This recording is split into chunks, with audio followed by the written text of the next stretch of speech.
You watching that game? I was going to come in earlier, and I said, I got to watch to see what happens here. But you know what? The Vikings last week, who was that they beat? And everybody said, ooh. And then it's this week, Philly hands them their butt. And I had to tweet it. Cowboys fans, well, they already know they're not going to win the division anyway. It wasn't between them and anybody. Cowboys will drop down to the end. But I said, Cowboys, are you ready for a new day? A new world order in the NFC East? It's Philly, not you. That's why we're probably not going to see Texas boy probably for the rest of the season. There, but in our case, disaster strikes. And as you know, Trey Lance, he's sending out shots from his hospital room already. Looks like the surgery went really well. And it was a little more extensive than I thought it was, too. At tibia, at the ankle, lots of damage in that shot. All happened within a split second, too. So, yeah. Anyway, we're going to think you're nothing but your best thoughts for Trey. Send out prayers from every chance you get. He's 22. I'm sure he's going to heal up from this. The only concern I have about that is, will he be as willing to do what happened? I don't know what kind of trauma that's going to leave on him, but they're going to have to work on his mental state as well. He's a Tiger, though. I don't think it's going to make any difference. When he gets better, he'll be better. Fully better, I'm pretty sure. But the Niners versus Hawks 2022 didn't call for the same pregame billboard that it usually does due to the current status of the Hawks team. They suck. They look like anything but what they used to look like, right? They're nowhere near as potent as they have been in the seasons prior to the exit of Russell Wilson. Which also begs the question is, well, what happened to Russell Wilson when he came back? This is why I was a little concerned about this game to begin with. I said, well, they're out there beating up Russell Wilson. Russell came back with a nice bunch of guys, and which, you know what? Well, I'm going to get into that a little later. But in fact, what seemed like an outrageous spread, because the 49ers were expected to beat the Hawks, okay. But that spread was ridiculous at 9.5 points to 10. And the Niners covered it. And then some with the 27-7 win. And by the way, they should have got that 7. All the 49ers had to do was manage not to donate the game through multiple mistakes, and that's pretty much what they did the entire time. The biggest drama in the game, however, was the loss of Trey Lance that occurred during that run play. Tonight, going to the phones for your take on the Niners versus Hawks game after reviewing some of the details on this Victory Monday. And, by the way, Niners and linebacker Dre Greenlaw reached a 2-year contract extension worth $19 million before yesterday's contest took place with the Hawks. Ian Rappaport reported the deal carries more than $10 million in guarantees. My question was, could the signing of Dre mean the Niners have made up their mind between Dre and Azeez Al-Shar? With it being said, now this never came out of the Niners. They were never quoted saying anything or even indicating any such thing. But it was unnamed sources, right? People making up things were saying things like the 49ers are going to keep one of the two between Al-Shar and Greenlaw next year due to the expenses. And I bought that because I said, yeah, sounds about right. They can get a third guy as long as they got two. So we'll see. I like Al-Shar. Al-Shar's been kind of quiet this year, though, hasn't he? Actually. Has he been getting the same amount of playing time? I got to look at that. The biggest plays have been made, and the most plays I've seen made have been through Greenlaw. This could be a position on the field for linebackers, too. Some guys are a little more home than they are at one spot on the field than they are others. Maybe that's it, because I think Al-Shar's over at the weak side, right? I don't know. I really hadn't paid that attention. Well, in a game filled with messy weather and a loss of the starting QB to injury, the Niners win was met by a mix of emotions from players, coaches, and fans. As you know, Shanahan is quoted saying, it's tough. You feel for someone so bad, it's a sad moment, but you don't have time to sit there and think about it. You've got to get right back to the game. I thought the guys did a real good job of that. We were happy about the win, but it was a little somber once you get in the locker room and you see him, unquote. He's talking about, of course, Trey Lance. He was chipping away. He's getting there. Things are coming to him a little better. It's a process. And Shanahan even told him, he says, you were playing. I forgot he put it to the effect you were playing your ass off out there. So we'll see what happens in the future with that. T. Lance exited Sunday's contest due to that ankle injury sustained during the first quarter. Trey was injured on the Niners' second offensive series. Trey made a contact with two Seattle defenders on a run up the middle and was carted off the field. And one of the saddest sights we're going to see probably all year. Hopefully we don't see it anymore this year from any player on that team. He was ruled out for the remainder of the game. In his post-game interview, Coach Shanahan confirmed the severity of the injury, noting that Lance is expected to miss the rest of the season. Shanahan said, quote, he's doing as good as you can.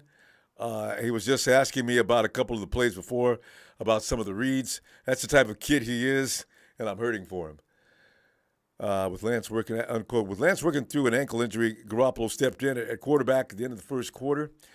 JJ took over for the Niners at the 19-yard line on 3rd and 6 and connected with Brandon Ayuk for a 4-yard gain, setting Robbie Gould up for a 33-yard field goal. On the Niners' next possession, Garoppolo led a 4-play touchdown scoring drive that was capped off by a 38-yard TD reception by Ross Dwelley. His second 4-play touchdown scoring drive came later in the second quarter, following Dwelley's recovery on a Seattle's muff punt. JJ even ran in a touchdown on a 1-yard QB keeper to close out the Niners' final drive, which was really insane to watch because what's he doing running? Okay, Kyle did address that. He said, you know what, guys are safer running and sneaking than they are actually falling back into any drop steps. But JJ did go 13 of 21 for 154 yards and a TD. Garoppolo was quoted saying later, felt good to be back out there. I feel terrible for Trey. I've been on that side of it. This league is tough, and everyone has their share of injuries, but that sucks for him. I feel bad for him, but he's our brother. We'll pick him up, unquote. Yeah, do that, JG. Special teams. You know, special teams hurt us a lot last year, but all three phases of the ball had a hand in Sunday's win over the Hawks. The most notable special teams play came in the second half of the game following a muff punt by Seattle. Second-year quarterback Diamador Lenore made contact with loose ball, and Dwelley was able to recover it to set the 49ers up on a Seattle's 22-yard line. The Niners scored their second TD on the ensuing drive. I gave special teams only a B on this day, though, but only because the punt. Niners, the frigging punt. It got blocked. You guys were smooth sailing. You gave them that. They scored the only touchdown they did of the day. You ruined that shutout. But all in all, good job. B. All right, B+. Jeff Wilson Sr. stepped up in Elijah Mitchell's absence. Mrs. Wilson's baby boy was the team's leading rusher on this particular Sunday, gaining 84 yards on 18 carries and was only inches shy of scoring his first rushing touchdown of the 2022 season. Wilson Jr. was tasked with taking over as the team's number one RB, with Elijah Mitchell being placed on the injured reserve list earlier this week. It was a big moment for Wilson Jr., who was the team's leading rusher of the 2020 season and faced a major setback in 2021, as you know, due to that knee injury. His 84 yards on the ground accounted for nearly half of San Francisco's 189 total rushing yards, which begged the question, Kyle, why did you have to run Trey on that play? Everybody's asking that question. Kyle's answering it, and he's saying, listen, that's a play with the people run all over the NFL. Anyway, B+ grade on the run game, and only because they seem to slow it down a little bit in the second half. I don't know if that's because the offensive line was getting tired. And you know what? We really got to give a little credit to the Seahawks defense. The defense was tough. They were crashing through the offensive line time and time and again. Kyle said the offensive line of ours did a good job. Nothing's ever said bad about the offensive line. Have you noticed that? Down through the years, we've had some horrendous offensive lines. Coaches and players alike will always come out and say, I thought the offensive line did a good job today. Do offensive linemen have very sensitive feelings that people have to be careful of? I always wondered about that. I'm yet to hearing any quarterback or any especially quarterbacks. Well, quarterback better be careful because they'll let all hell break loose on them. But coaches and other players not in the quarterback position always saying, yeah, I thought the offensive line did a hell of a job today. And we're sitting back there saying, hell of a job where? Not on this field. Are you serious? I don't know. Anyway, Nick Bosa zeroes in on Seattle's QB over and over and over. It's time to update the 2022 Bosa sack count. Nick added 2 sacks in this game and racked up a total of 5 quarterback hits on Geno Smith. Bosa spoke earlier this week about the importance of getting pressure on the quarterback to help dictate the outcome of this game. And the D delivered as a unit. Their QB hit count was 9. Nicky is now the spokesperson. Captain Nicky B. He addresses them every Saturday now, from what I understand. Bosa, can you see him? Well, guys, we're going to have to go out there and play our best game today. I don't want, to have to do this all by myself. I expect a little support, and just just watch my back if you're not going to do anything else. But listen, we got to win this game. We got to put a lot of pressure on these guys. Nick Bosa, every time he talks, I'm usually laying on the floor because I'm Nick, for such a soft-spoken guy, you're an animal, man. Talk like an animal. Nick's God, I love that guy, man. He kills me. Anyway, the D delivered as a unit, and the quarterback hit count was 9. Nick quoted also, we obviously didn't come out last week and finish the game, so we made sure that we weren't going to let up at all. I think we did that, and we capped it off with a win, unquote. Nick, you damn sure did. Give that defensive line an A. You guys are grizzly out there. Oh, I loved it. Ross Dwelly hauls in his first TD of 2022. Dwelly's big preseason is carried over into the 2022 regular season. Dwelly got additional reps versus Seattle with GK being sidelined for a second straight game. And number 82 made the most of the opportunity Kyle Shanahan, for the love of God, incorporate him more. Do it, Kyle. What do you need? I mean, are you blind? You're looking for somebody to take the pressure off of Kittle. You got him in the locker room. Give him the damn ball. We've been saying that for a while now, haven't we? Dwelly scored the Niners' first receiving touchdown in the regular season, pulling down a 38-yard pass from JG. Dwelly also made a big play on special teams, recovering a muff punt by Seattle to position his team within the red zone. Of course, we got some work to do in the red zone. Deebo Samuel does it all, of whom they don't call the wide back for no reason. Number 19 had 38 yards through the air. That wasn't what he did on the day that was special. And another 53 yards, rushing in an effort to supplement the Niners' ground game in the absence of Elijah Mitchell. The bulk of Samuel's yards came on that impressive 51-yard run on a handoff from Lance, and Fly Guy called him fat and slow. And somebody else came and said, look, man, Deebo ain't got no business losing no weight. And I concur. I agree. I don't know what I was thinking. Fly Guy, no, Deebo needs his size. I wanted to put on more muscle weight, but if he's heavy, he can still run like he was running. Because Deebo was jamming, though. They just caught him. But, the defensive secondary, I gave Deebo an A. Shit, what else can you do on the day to help your team win? The defense, he didn't fumble either like he did in Chicago. Deebo was the man. The defense secondary comes up with 2 INTs, and Niners now have 3 INTs on the year. Contributions from Tayshawn. Is it Tayshawn? Tayshawn? It could be Tayshawn. Tayshawn Gibson Sr. and Javarius Ward, guys that were just added recently. Gibson Sr.'s takeaway ended Seattle's third offensive drive, and Ward, end zone picked, robbed Seattle of a would-be TD to keep what would have been a shutout alive. Dog. Credit, front office, good pickups. Several minutes in the unit expressed the need to create turnovers given the second half comeback Chicago made last week in the season opener. And I'm also giving the secondary an A. Yes, indeed. I loved it. You guys were cutting off lanes. Gino didn't know what to do.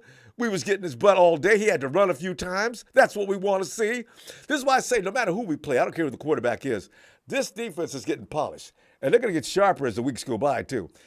All they got to do is stay healthy. Please, Lord. Please, this year don't take out my people. Oh, God, that's the only problem we have damn near every year. No, we have this problem not damn near every year. We have this problem every year. God, oh man, I should have took care of this earlier. I did it again. I should got them all tangled up.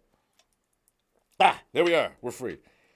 Fam, so give me, some of your feelings tonight on what place. Did I overgrade or undergrade any unit? Whatever you want to add from yesterday was pretty much an extension of what we were talking about yesterday. Of course, we like to dwell on the game afterward as long as we can before we start talking about what's coming up this weekend against the Denver Broncos, who, by the way, if the Hawks beat them up like they did, what the hell are we going to do with the Denver Broncos? I'm trying not to get overconfident because every time I get cocky and confident, we lose. Hey, Dre! What up, Ronbo? Yeah, Trey area. Wait. GB Fool's right. I forgot. TDP did sustain an injury on special teams. Yes. That's why we didn't see him anymore. Yeah. All right, go ahead, Okay, Trey. wait a minute. Hold on. Yeah. So wait a minute.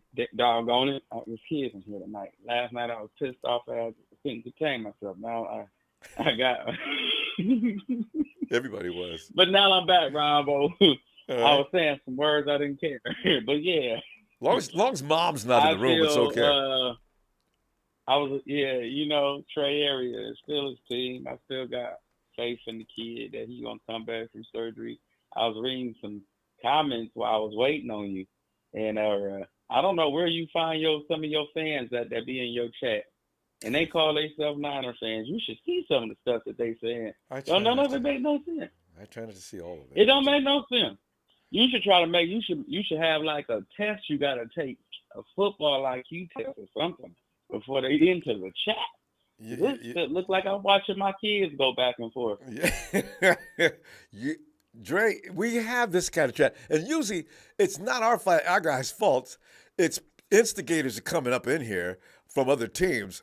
But, yeah, we're going to get the kind of conversation sometimes. Okay. Because Trey Lance sucks. He's a bust. He's gone. The Rams have been saying that for months. I'm looking at these comments. I'm like, who in the Jesus raised y'all? Y'all ain't got the common sense God gave to turtles. I know. To have a little respect for somebody who playing hard and got hurt. I agree. Thank you. But I'm going to say like this. I'm happy that Jimmy's starting, and I'm going to agree with the people before they come in here and try to make it seem like they said something they didn't say. The locker room did say that they feel like they're a better team now with a more seasoned quarterback behind the helm, which is true. But at the same time, this offensive line is trash. And it's an even year, Ronbo. You know what happened on those. I know, right? Well, we are. You know what? Look at the disasters we already suffered. It is an even year, and that's why Trey gets hurt last week. Who was that that got hurt last week? Got wiped out. Is it me or is it just the offense that's getting hurt? You know, Kyle every year runs the offense. Usually it's the offense. Is it me or he running people into the ground? I can't put my finger on it. I've looked at this carefully. I really don't want to just. Why always? I mean, if it's a turtle, I ain't gonna call it no duck. So therefore, he didn't hurt in the last. We only played 2 games, Ronbo, and we done lost 3 people. Who did we lose last? Who did lose week 1? Elijah, right? See, first and early in the game too. That's crazy. Yeah, same thing with Trey. Same thing with TDP. Same thing last year with bro, Verrett. Early in the edges, I run between. You could sock them in between the tackles here and there. But I mean, for you to keep running people through the tackles, and you ain't got people built for that. I'm just trying to say, like, I mean, these people are rookies, just getting their feet wet. That you getting injured. Elijah Mitchell, you got him injured last year and this year. You got Jimmy injured last year. And Jimmy put you through your under the bus in that press conference when he said, yeah, I like playing backyard football, basically. I was going to hit upon that, too. I like Jimmy playing on his own. Doesn't have a playbook. He said, but, that ain't how we do things around here. In other words, Kyle make me do the dink and dunk. I've been telling people that for 3 years. They don't want to hear it. I said that, too. Kyle's I said that, too, when plays. I came here and told you, when I announced it, when I broke the chatter that Patriots head coach said that Bill Belichick said he wouldn't use Jimmy that way. Yeah. And I bet you after that trade, a lot of people will not trade their assets really to the 49ers like that unless it's complete wash assets, because look how you treat them. Like, that's real. Would you trade somebody that you feel like could possibly have some potential to go off into the NFL and do something with themselves? Would you trade them to Kyle? Look what he did with the last three assets. Belichick was a little surprised. But you know what? Dre, that also sheds some light on the fact why 49ers didn't want him going over to the Hawks. They know Jimmy can play better football than what Kyle's had him doing. And see, you send him over to Hawks. Now, them Exactly. throws downfield that we saw the other day, some of those other things he did on his own, now he can do that to us. See? So, Kyle, take the dang choke Exactly. leash off, please, man. And he's the same thing with Trey. And then it's Just like he's teach him so running, and much, but it's like don't everybody overdo say, it. "Oh, right." Everybody say, "Oh, he didn't trust Trey. He didn't trust Trey to throw. Trey can't throw." Trey was throwing in the Texans game. What you talking about? In a must-win game to get us in the playoffs. What is everybody talking about? Did they forget that was a must-win game? Over We was control. playing in the playoffs ever since we started the run. Over control. Did everybody forget that every game we played was a must-win game all the way to the playoffs? You got, you guess train your everybody's quarterback, smoking that Dre. same booger shit. You gotta let him do some things on his own on occasion. It's like Jimmy said that presser. That's what I'm He said saying. it Take should the be like that wheels off. sometimes. Oh, Jimmy, what did you say? Trey, Just we let gotta him pull up swing though. it. I didn't realize we were talking that long. Yeah, but yeah. But let me say one more thing before I go. Real quick. This season, if we don't get a Super Bowl, it is going to be real quick. If we don't get a Super Bowl, it's a bust because we got to deal with the same SHU know the rest next year, not knowing what we got. We got to roll, fam. We got to roll. We got to roll. All right, Ronbo, be easy.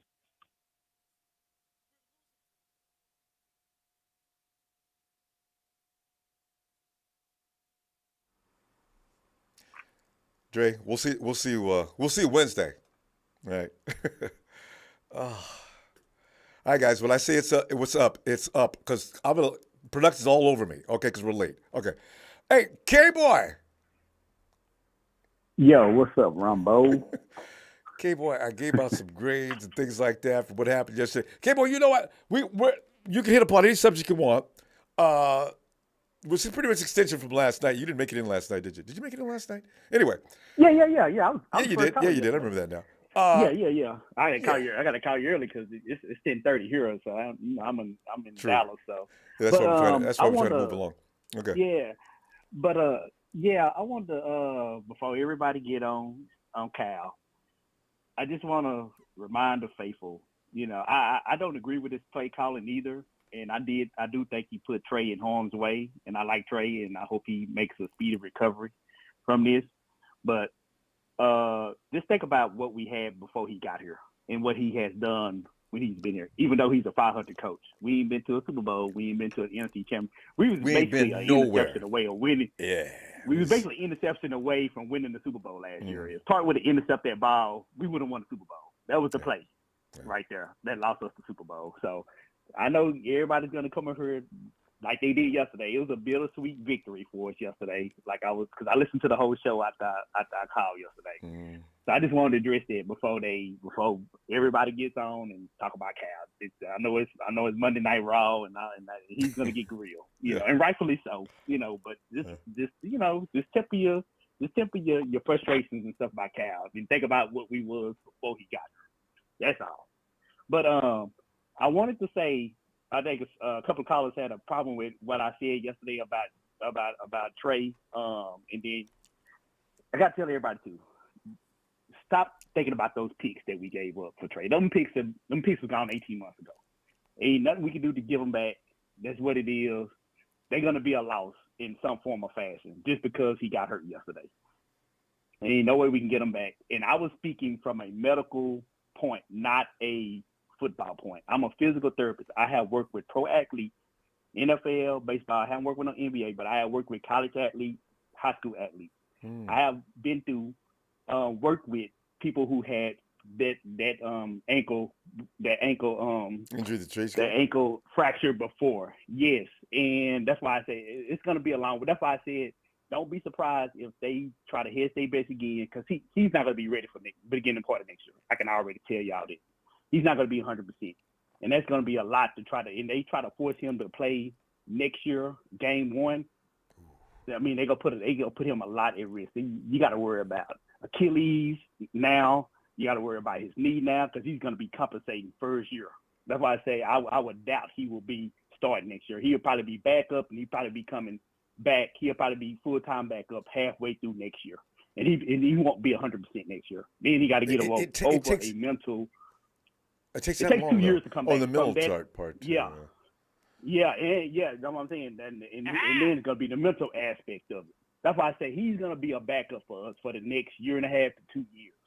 And that's what I meant by that. I wasn't thinking about the picks, the football standpoint. I'm thinking about the medical standpoint from it. Because I ain't seen people go through this injury. I ain't seen athletes go through this injury before. You know what I'm saying? Damn. It's hard. He won't be able to put no weight down on his foot, stand up, and walk until probably December. And that's the earliest. So just think about that. When can you really start training though? As you say, you walk a while, so you say that happens in December. Yeah. Maybe February you can start running, maybe, or how's it work? It just depends on how fast he recover and what the prognosis is from it. Like I was trying to dig up some information about it. It depends on what kind of fracture he had and where the fracture actually was. He had some ligament damage out here too, so it's kind of iffy. So, but everything seemed like it went good due to the surgery. So I'm just looking at it as a medical standpoint at this point. I ain't thinking about football with him right now. That's why I'm thinking about we got to end up signing Jimmy G again for another 2 or 3 years or something, or getting somebody else in here because he's not going to start next year. I can almost guarantee that, almost pretty much. So that's why I was looking at it in that standpoint. That's pretty scary. And that's too bad because I like Trey too. And I think right now he wasn't better than Jimmy, but I think by next year or by the end of this year he would have been better than Jimmy. Yeah, see, you know what I'm saying? He just needs experience. Yeah, in development and further, and experience is the key right there. You got to see things so you can order to make adjustments. So, right. Okay, well that's extremely interesting and enlightening. So we'll see what happens. Yeah. All right.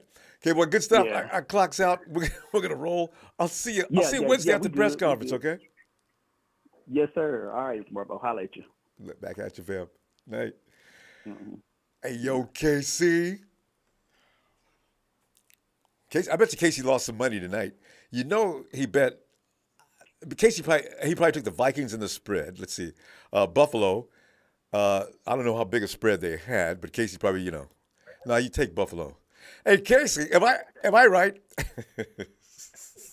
You're exactly right, Ronbo. I know you, Casey. I would have done because I'm thinking I might have done the same thing. Because Buffalo's going to destroy Tennessee, but you don't know. The Vikings looked good last week. And maybe it's going to be a tough game. And the total in that game was 48 or 47.5. So it's crazy, 41-7. I'm disappointed in Minnesota. Minnesota's good for one good game a year versus the Packers, and that's about it.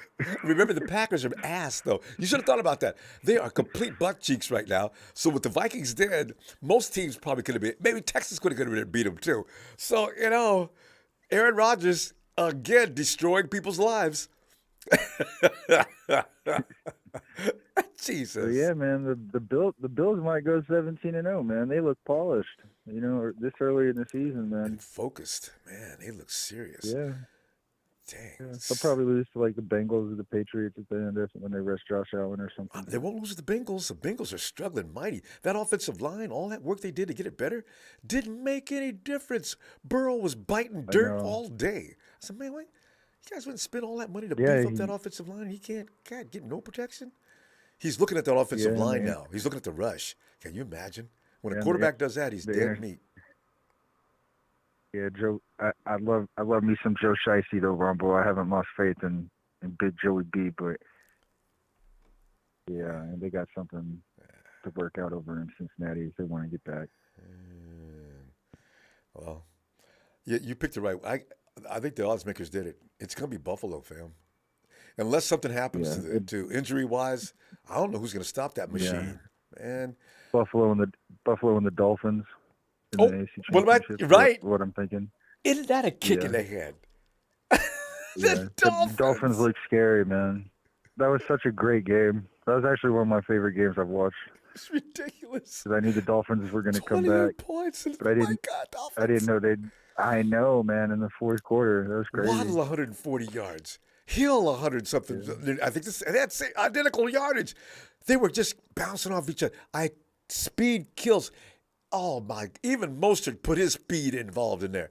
Oh, they're fast.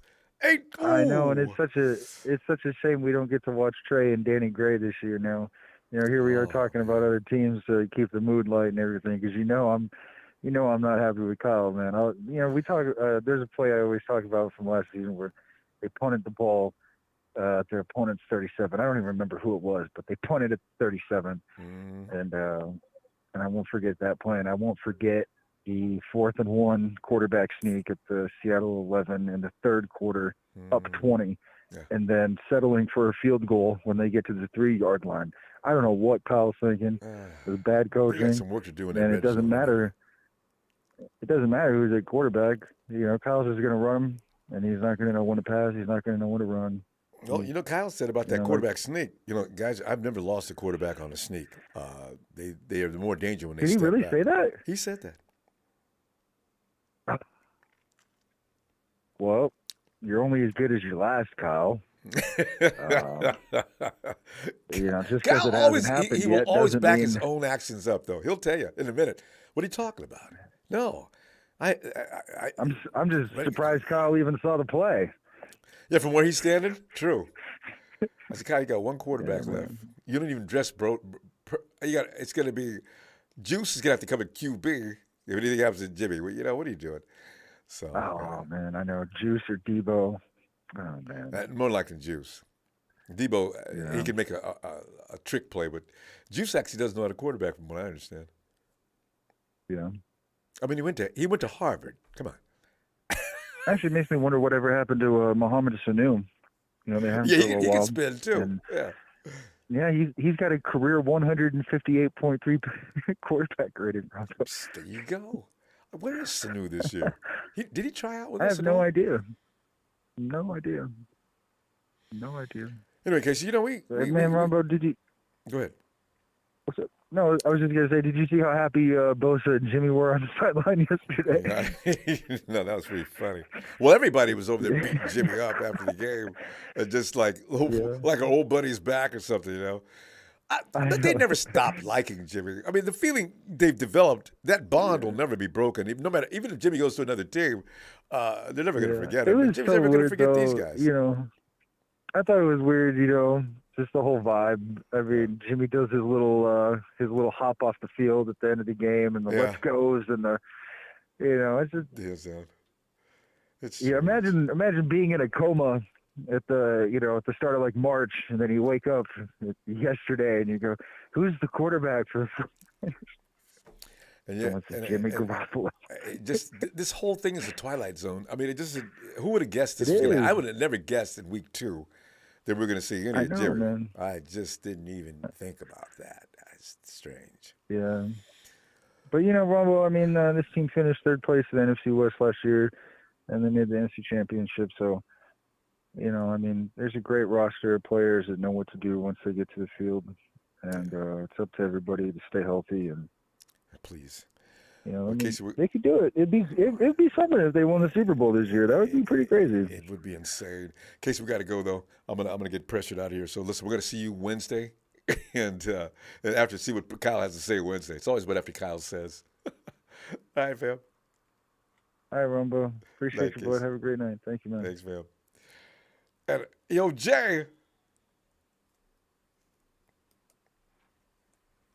Jay's fixing his mic. One of these days, we're going to send him some equipment so we can work. Hey, Jay. Ronbo, hello. Yeah, you can hear me now, right? And clearly this time. Clearly, Jay. Okay. Yeah. Let's ride, Ronbo. All right. You and Russell Wilson. Yeah, I was just kidding. But, how are we going to do against Russell Wilson, though? We don't really do good against mobile quarterbacks, Ronbo. Well, Gino runs. Listen, Russell Wilson didn't do well against the Seahawks or the Texans. He pulled out a miracle against the Texans. I don't want to say too much, though, Jay. I don't understand how the Broncos look as bad as they do. I really don't understand it. So if they're going to get well, they may start next week. I don't know. We'll see. Damn it. It's chemistry, Ronbo, and confidence, I think, or something like that, man. But could be. in the serious note, Ronbo, damn, yesterday, honestly, like when Trey went down, I was like, damn, that's pretty sad, bro. Like this guy doesn't have no, now another year of sitting down because of an injury. Now his development. Now what, Ronbo? This is messed up, Well, you just heard what K-Boy said about that kind of injury. Guys don't just spring back from it. It sounds like it's worse than an ACL. And for the way he plays, mentally he's gonna have to see therapist. He's got to make, if the doctor tells him, doctors always tell you when they fix injuries like that, they always say that is stronger now than it was before you injured it. Okay, I don't know if that's easy to believe. I've never been in that position. So Trey shouldn't hesitate to do some of the things he used to do, but maybe now Kyle should say, teach him a little more than he's taught him. You got to protect yourself out there as a quarterback. You really do. Extremely you do. I agree, Ronbo. Like, how can you, not protect yourself between the tackles, against a 300-pound, defensive lineman, and then linebackers coming down to attack you? Big dude, ain't it? Did you see that? Yeah, he's big as hell, Ronbo. He's beefy as hell, Ronbo. Literally, like, nah, Ronbo. In all seriousness, Ronbo, how is he gonna protect himself between the tackles? You can't slide between the tackles. How the hell are you gonna slide? Like, people are saying on that play, there was no place for him to go. You're right. How can you slide between the tackles, Ronbo? It doesn't make sense. Well, you know why? You get hurt worse. Yes, the running backs get hurt all the time because there's no such thing as a healthy running back because they always go between the tackles and they get hurt by the whole defense. Basically, the whole defense jumps on you. So how are you? That's why we don't want Trey running between the tackles. Bro. If you're gonna run Trey runs only when a play breaks down. That's my thing, Rob. Yeah, don't be running. That's insane. Literally, the reason I wanted Trey is because the scramble ability, not the running between the tackles. That doesn't make any sense. What the hell? The ability of Trey is once he the play breaks down. He's able to look down the field and is there. the option is there. Not to run between the tackles. He design runs to get this poor guy hurt. This is so messed up, Ronbo. Like, and design runs are strategically set up. You run that when you know it's going to be there. You surprise the defense. There was no surprise there. It's like they were looking for power run, and they did it. Boom. And they did it how many times in that game? Within the shorter amount of time he was in there, they did it about 3 times, I think. 3 times, Ronbo. Actually. Yeah, man. It sucks, man. But, honestly, we should demote Kyle to play designer and that's it. Not fire him, because he's not a good play caller as well. He's not a good play caller. Honestly, and he's not really a head coach because he doesn't really take accountability. Most of the time he does. He takes accountability, but not most of the time. So, I can't condemn Kyle because the guy he pretty much understands the game thoroughly, and I worry about if we don't have Kyle, who we're going to have. Most coaches out there suck. The ones that are good are already running clubs. So I don't want to lose Kyle, but I really wish Kyle would just give me a break on certain things. Kyle, our offensive line's not that powerful. I don't know if you should risk running him through there too much, and he did. Yeah. So, and another thing, how is Kyle a good? He's not a QB guru or anything. Yeah. So how? Yeah, he's not gonna he's not gonna develop anyone, Ronbo. So how do we know if he chooses the right guy? In my opinion, Jimmy is. Wait, one last thing, Ronbo. You seen how the locker room looking so happy? Jay, we're gonna get off, guys. We can't do one last thing tonight because we're backed up here tonight. I'm sorry, Jay. Get it here Wednesday. Hey, Tony. Hey, Ronbo. Tony, get on in here. You don't want to lose Carl Shanahan. Well, bad effing luck. Tony, the alternatives scare me too because I'm not sure who we could get unless it's Peyton. Sean Payton, I think Sean Payton. Would he come to us? I don't know. The guy's a little prick, all right? Just so I can get everything in, I just agree with everything Trev said yesterday, all the cuss words and everything. Yeah. I mean, and I just love the way Jimmy threw him under the bus at the end of that press conference. I was clapping my hands like a seal. I was shocked. Right? Because that he said it. I was shocked Jimmy said it right there, too. Yeah. I've been telling people that for years. Yes. There's only a few people that know that, right, that watch the game properly. But that's the reason why I wanted Jimmy to go to another team and be at a good team with a good O-line, because he would have exposed Shanahan for what he is, right? I mean, poor old Trey, in 4 games that he's played, that's from last year to this year, 4 games that he's played, he's had a finger injury, a knee injury, and an ankle, right? Whew. And he ran in what? How many times in that the game last year? 16 times? Ooh. He's not a running back, Kyle. You idiot. He's not a running back. This guy's a narcissist, Ronbo.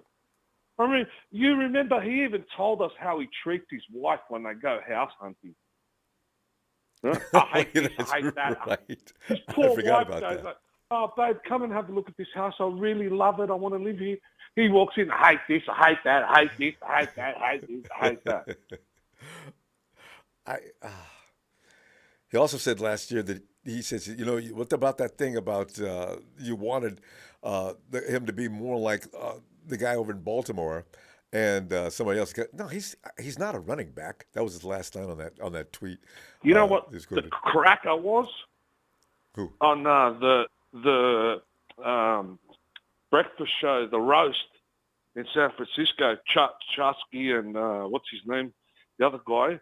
They pulled out a voice clip of Shanahan saying, "Nah, I'm not gonna run Trey Lance like that because this league is too rough." Yeah. I thought we were looking for a quarterback that was good in the pocket, all right?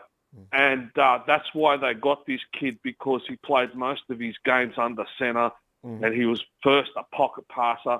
Then when the play breaks down, you roll out, extend the play, and deliver the ball. Reverend. I mean, Tony, that's what it's going to have to be in the future, because you're not going to run him like that again, and he may develop a mental block. I don't think he's going to want to do that anymore.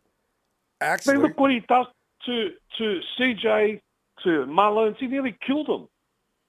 We've got different running backs every year because he won't give him a rest and run the other guy, run this guy for a few runs, run that guy for a few runs. The guy's a complete idiot. I'd rather have what's his name?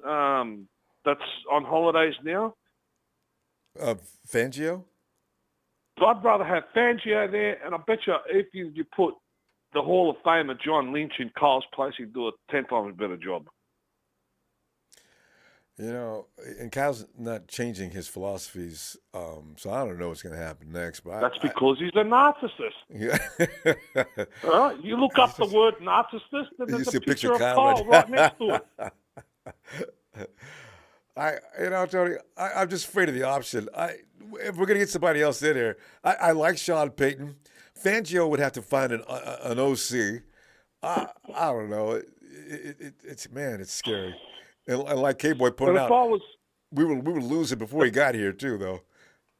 Yeah, and if I was Trey's dad, mate, that guy better not would come within 2 feet of me, because I would knock the bloke the F out. I'm telling you. Somebody said that yesterday too, Tony. Somebody said yesterday I wouldn't have my child pay for Kyle Shanahan not another snap if that was my kid. I tell you. We're mad at Kyle today. Tony, we're going to go, though, before production cuts us off, because it seems we've got a little backlog here, people. I look forward, Tony, to seeing you Wednesday, though. All right? Shout out to everyone, and see you in the next chapter. Looking forward to it, T. Cheers. Cheers, bro. There goes Tony, one of Kyle's favorite fans. Hey, Jamie. Hey, Ronbo. Hey, Jamie. Jamie, come on in, man. jump on in this. You can go down through some of the things you liked about that game yesterday, some of the things you don't like. The Kyle Shanahan has been added to the menu. Trey Lance's future, if you want to make predictions on any place you want to go, Tony, go. I mean Jamie, go right ahead.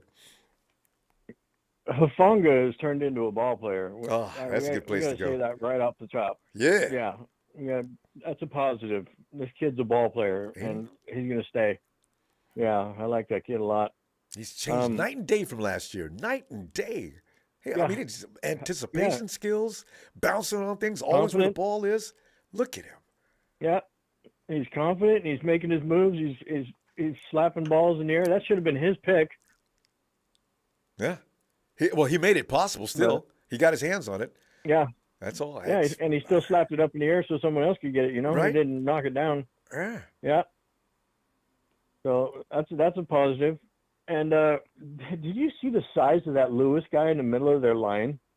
Woods or Lewis? The Lewis guy. Yeah, was he bigger than Woods? All I seen was this guy's coming by with his arms. You couldn't even see the side of his body because of the massiveness of the size of his arms. And I said, he looks like an offensive lineman. Jesus Christ. He's the size of two people. Lewis is bigger? Why would you want to run? Why would you run a run at that guy? Are you kidding me? You know what? I'll tell you why. Kyle's thinking quickness. Well, hell, those dudes were quick. An offensive lineman wasn't moving anybody. I said, oh, man. I said, No, that guy's a monster, dude. Don't run at him. Run to the outside or something. I don't know. But, I just seen a thing on here. It was his tibia that got hurt, Lance's. It was his tibia and a tendon. Yeah. So the tibia, I think, is the backbone, isn't it? Rear titch. In your leg? Tibia's in the front, isn't it? The tibia. Is it the front one? Isn't that the shin area? I could be wrong. The fibula and the tibia, right? Oh yeah, fibula, tibia. Backbone in the bottom leg. Yes, you're right. Because the ankle area where you got hit and folded up. That just really sounds gruesome. So it was the bottom of that bone got broken, and then he had some ligament damage. So it's going to start healing, and his foot's going to be stiff. It's not going to be able to move for a while because of that tendon, Yeah. So once the bone starts to heal up, it'll probably heal up before he can even move the foot really good. And that foot's gonna be. Career's not over. Keep that foot stationary. I got to be able to move that foot. He's gonna have that where he can't move it, so it can heal. And that's gonna be. But he's not going to be wanting to do no option running no more. That's ridiculous.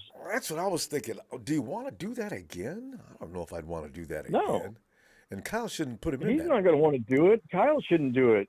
Yeah, that's not going to be in the playbook for him anymore. That's ridiculous. He's already shown that he's going to get injured if you're running through the middle. Yeah, actually. You can't. Even if the kid comes back and he's a backup for a year, when he gets in the game, don't run him. And if Kyle runs him again, then that's on Kyle. That's this one's on Kyle, really. Don't Lamar Jackson. I mean, Lamar Jackson doesn't. You don't find Lamar jamming up the middle of the. You know what? It was supposed to be. He was supposed to be able to break down. If a play breaks down, he's supposed to escape and buy time. This thing about running him, like everybody says, and Jamie, a lot of people go along with it. They say, you know what? Trey's gonna be able to extend that run game. I didn't know what they were talking about exactly when they said that, but I imagined. Hey, what are you talking about? He's gonna run the ball? That's not good. I said, and sure enough, No, you can't be doing that with him. I at least we beat the Seahawks. Yes, I forgot about that. Yeah, I'm tired of them. We beat a watered-down version of them, but still. But when I seen that block punt, I was tripping. I was like, or that block field goal, I was like, no way. Yes way. Because that's always how it starts, But then the defense shut them back down. I'm like, sweet. All the way. I loved it. Yeah. It's one thing they blocked the punt, Jamie, but couldn't we have recovered it, please? Or at least stop him? No. Yeah. Well, we had our holder trying to run it down, and there's no way our holder's going to catch that guy, Which now he got close, though. He got to an ankle. Yeah, he know about it. The one thing that bothers me is Danny Gray so far. The first game, they didn't even have him dressed. In this game, they tried to throw the ball to him once or twice, and they never connected a ball to Danny Gray? Like, you got to get that kid the ball. Didn't even throw it to. Well, Jimmy threw one to him that he didn't track properly. Yeah, But they got to keep doing that that's what I'm saying. in order to You break got to that get him the defense down. ball. Yeah, you got to do it. Oh, I got one more positive before I go. Jimmy, what, you Ayuk? don't, because you're gonna get cut off. Production's rough. Bring it to Wednesday, okay? All right, I will. All right, fam. All right, see ya. Hey, yo, Nigel. Hey, Ronbo. Nigel. How's it going? It's going. We're waiting for to get past this week, I guess. Hopefully, when you hear all these bad things about poor Trey, it just doesn't. It's just not a good season. If we could say at the end of the season, well, hey, hold up that Lombardi. Hey, this is for Trey. This would be the thing. Wouldn't that be special? That's the best we can hope for now. Anyway, your feeling on that team. Otherwise, is the team's performance and anything else you want to add? Yeah, I just what hasn't been said already about this situation that we're in, I'm not going to reiterate all that stuff. I mean, I pretty much said how I felt last night. I was upset at how Kyle Shanahan handled all the play calling duties. I'm kind of like, right now, honestly, he's and this isn't just from this one game, but honestly, Ronbo, I feel like I'm losing trust in Kyle as far as his play calling goes, because he's a great play designer, but he's not always consistent with being a great play caller. And it's been proven with us for the last 5 years. The whole time he's been there otherwise. I mean, yeah, I feel that we've had more losing seasons than we have winning, and when the losing seasons are horrible, but then he comes back and we're in the NFC Championship game, we're in the Super Bowl, although we didn't win. It's just like, man, this is like, it's extreme highs, extreme lows with him, and quite frankly, at this point right now, I'm wondering if he's going to be like, what is the deal with him? Like, I want to see some sort of consistency from one season to the next. You know what I'm saying? Before I'm going to just be like, yeah, maybe we give him a 7th season after this season if we don't win a Super Bowl anyway. You know what I'm saying? Like, at what point are we as fans going to be like, okay, like, what are we doing here? Are we giving them 10 years, 15 years to figure this thing out? Like, this is his 6th season already. And we're like, he's not buying any new fans with the way like any new supporters with the way he treated Trey Lance and basically the last 3 games that he played. I mean, the Houston game was okay, but the way he ran them against Arizona, the way he ran them yesterday, horrible. And then you look at Jimmy Garoppolo, and we blame him for a lot of stuff. And, oh, man, he gets injured and stuff. And now I want to go back and look and see, well, how did he play him? Maybe there's something going on that, with his play calling that got Jimmy Garoppolo hurt. And like other people were saying, even after he freaking ran Trey Lance into the ground, he brings Jimmy in and runs him like 3 or 4 times. Are you Nigel, kidding me, dude? It's really funny because some of those passes Jimmy launched yesterday weren't out of the Kyle calling.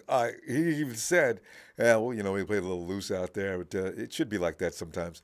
Jimmy saying that, I knew that was the case. I said, everybody, Jimmy can't throw the ball over 5 yards. Well, hell, if Kyle would take the leash off and let him throw it, he probably would throw it for more than 5 yards, right? So that confirms what I thought. They're doing exactly what Kyle says. If you do otherwise, you're going to end up on the bench. I don't know what Kyle do to you, but he has it in your mind, do like I'm telling you how to do. And if you don't, I'll find somebody who can. So there you go. That's very true. Yeah, you're definitely spot on with that. Here's the thing with Jimmy, and in my truthful opinion, I don't think that he can't throw the ball down the field, because I've seen him do it. I don't think he's very accurate with it. And that's okay, because here's the thing, is you got to take shots down the field. Even if you're going to miss them, as long as you're not turning that ball over throughout the game, you're going to make that defense think like, hey, we have to defend down there because and even if he's also you throwing get 3 to 5 PIs like they times a did. game, Yeah, you get yeah, PIs like they did yesterday, 2 of them, right? You got to put that ball in right, play and give your receiver a chance because if the defenders all over him like they were Ayuk, and now we got a receiver in Ayuk that can draw that kind of play right. because it's hard to guard him. Now you throw it. That might have been Kyle's problem in the first place. He maybe didn't think he had receivers for it. Maybe, but he's got one. Now he's got 2. Throw it. Yeah. Well, we'll see how it goes, but yeah, I don't know. Like I said, Ronbo, now at this point in Kyle's tenure here, as far as I'm concerned, if it was me, I would say he's like right now. It feels like it's Super Bowl or bust. He has the team. It's a better team than last year. Yeah, We have everybody's Jimmy saying that. Garoppolo who was with us, so. Yeah. But it's just I don't know. We're gonna see. I think like he should be on the hot seat if we don't go deep in the We playoffs or we said that get last that year in the Super middle of the Bowl. season too. Now we're gonna have to go Yeah. though. All right. Let's see. I'll see you Wednesday. All All right. right. Have a Yep. great night, All man. right. Have a good night, man. Thanks. See you. Yep. Bye. Thanks, Nigel. And hey, Bill. What's up, my guy? I just got a few things to say off my chest. All right. I wasn't able to watch the game. I was working at the time. But I did watch the highlights, and I gotta say, you may not like what I'm about to say to a lot of people. We need to get a good backup quarterback. No, that's And everybody agrees with that. And the only one that's really good on the shelves, even though he hasn't played in a while, it's time to bring him home. And we'll see how his offense is with him. And I think he would expose anything. He would be the one to tell us everything we need to know, and that's Colin Kaepernick as a backup. Because I don't even know if Jimmy's going to make the whole year. He seems to get people hurt.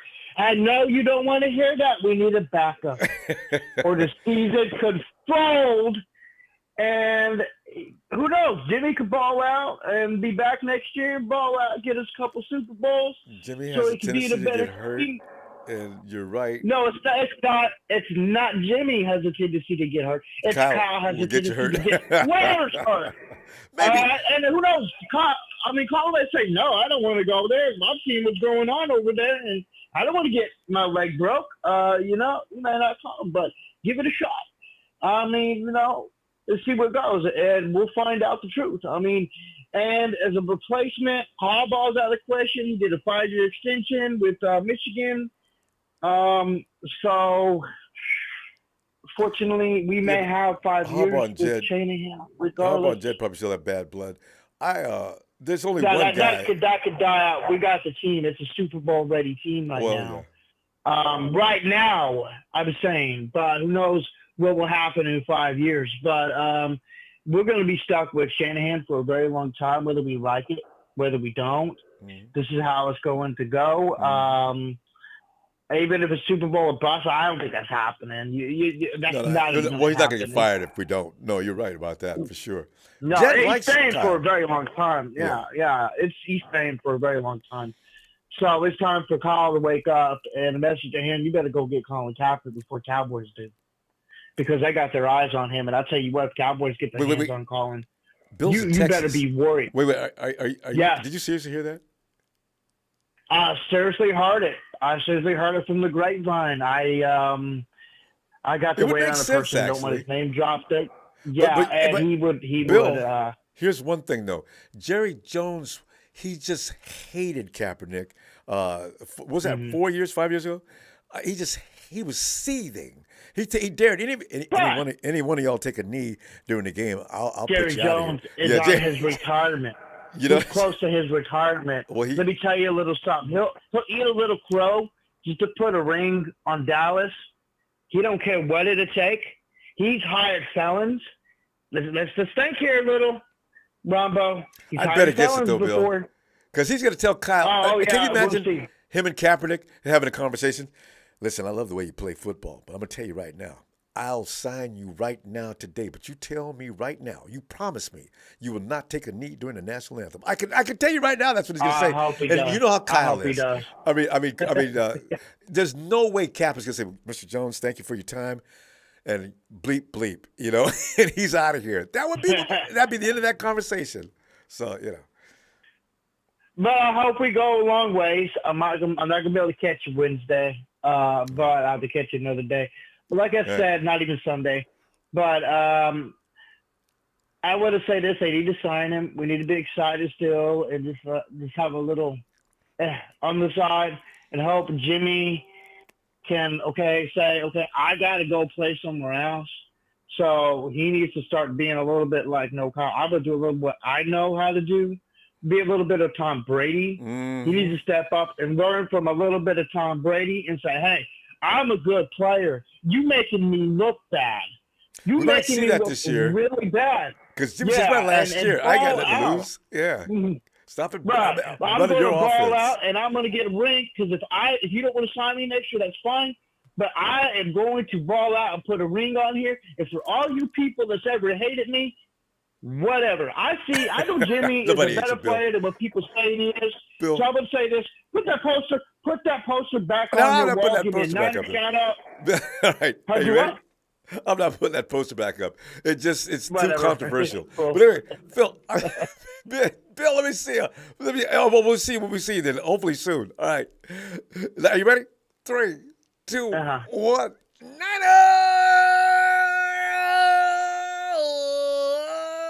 My man, Bill. Hey, Bill. And Kyle, go sign Kaepernick. You have a nice day. All right. Jerry Jones and Cap. That would be bad news. They couldn't even be in the same room together. It's chill, Phil. I swear, Ronbo. Did everybody take a stupid pill today? You know, we go through. We went through this last year. I know exactly where you're going next too. Go ahead. They're all doctors now, and they can tell us how long it's going to take for Trey to come back. They're all coaches that think Kyle's the worst thing ever, but yet almost every team would hire him in a second and fire their own coach. So, come on. This is ridiculous. And you know what? Jimmy's going to be fine. We've got a good backup. Thank God for that. And he's healthy. And put your fat head back up. Yeah. Phil, you know, I had several people saying on Twitter yesterday. I said, guys, you know what? No, I'm not starting that trouble. People are waiting for that to happen so they can come after me. I am not starting that. Phil, it's going to be a Hall of Famer that's already retired up on that wall. All right? Mama, it's your wall. Who gives a damn what anybody else thinks? Hey, I done told you before, it's your wall. I Whether need you like it or not, it's your wall. Phil, I need you and Phil. I got bodyguards walking down the street with me then. Is that Ronbo? Didn't that MF put up Jimmy Garoppolo back on that wall? Get his head. Hey, man, it's your wall. It don't matter who you don't got up. Like I said, I was on Trey's side, but hey, it's your wall. I mean, we gotta wait. You know, it's Phil's time. Thanks, Phil. All right. Go ahead, Phil. Hey, Ronbo, I'm back. All right. Anyway, yeah, I just, Kyle's a good play caller, and he's one of the best in the league. We're lucky to have him. And Trey just got hurt. I mean, it happens in football, okay? You got hit from the side by a big defensive lineman. Oh. And we wanted a mobile quarterback. We wanted a quarterback that could run. And that's what we got. And this is what happens. I mean, you watch some of the other guys. You watch the kid from Buffalo. He runs all the time. So, but does he run up the gut? I've not paid attention. Usually when I see Allen running, he's coming around the sides. I never seen him run up. I never seen him doing a power run yet. I imagine he does, though, because I don't watch him all the time. But yeah. But anyway, I tell you what, we're gonna beat Denver. We're gonna beat the Rams on Monday night. I can't wait for that. And our defense. I mean, when we get Jimmy Ward back, the safeties that we have And they're doing a with good Hufanga job. and Ward. Yeah. That's going to be like the best safety tandem in the league. Yeah. And with our, corners, much better. And that pass interference call, Emmanuel Mosley was. Oh, yes, that was a beautiful play. Oh, that was beautifully done. They said if you wouldn't have touched the receiver, that would have been that would have been a highlight reel play. Damn it, though. Refs could have let that go. He was going for the ball. He wasn't going through the wide receiver. He was going for the ball. Well, he put his hand on his head. He has every head. right to do that. And that was a bad call. And they called it. I agree. They called it because he put his hand on his head. According to the booth announcers, had he not put his hand on the receiver, that would have been the best play of the day. And it was. It was still the best play of the day. And that was the only penalty we had the whole game. So if we played like that against Chicago, we would have won going away. Phil, is that right? I didn't know that. That was the only penalty we drew all day? Oh, yep. Man. And that was bad call. Yeah, I mean, the defense was solid. They what was it, 14 carries for 34 yards? Yeah. Yeah, we didn't let them run. Yeah. Didn't let them run. We had some picks. We 3. Two. We got 3 on the season. Play on the kick to their only score. So it was a total demolished. Special teams, you guys take the L for that. Otherwise, we were perfect. But overall, though, I think the special teams made some good plays. I thought they did. I gave them a B. On the punt, they caused a fumble, and then Wisnowski made some good punts. And, A minus. You're right. I mean, they did look good. That was one bad play. Why do they always happen against Seattle? Jimmy came in and played pretty well, not having any first-team snaps. Or no play. He didn't know the game plan. He may have to a degree, I guess. He was the practice guy. Yeah. Scout team. Now he's going to take first-team snaps. He's going to get much sharper. Yeah. We'll be fine. Well, Phil, we sure will. Just don't get hurt. No injuries. I'm going to be looking for you Wednesday too, Phil, because it's like we got to hear from you before the game. So. I'll see you then, Phil. Yeah. All right. All right, man. Have a good night, Phil. Take care, Ronbo. Thanks, Phil. Cheer up, man. Cheer up. Yeah, no, we're going to be fine. I'm okay. Yeah. All right, man. Night. Later. And, I'm listening to what's being said about Kyle, but you know what?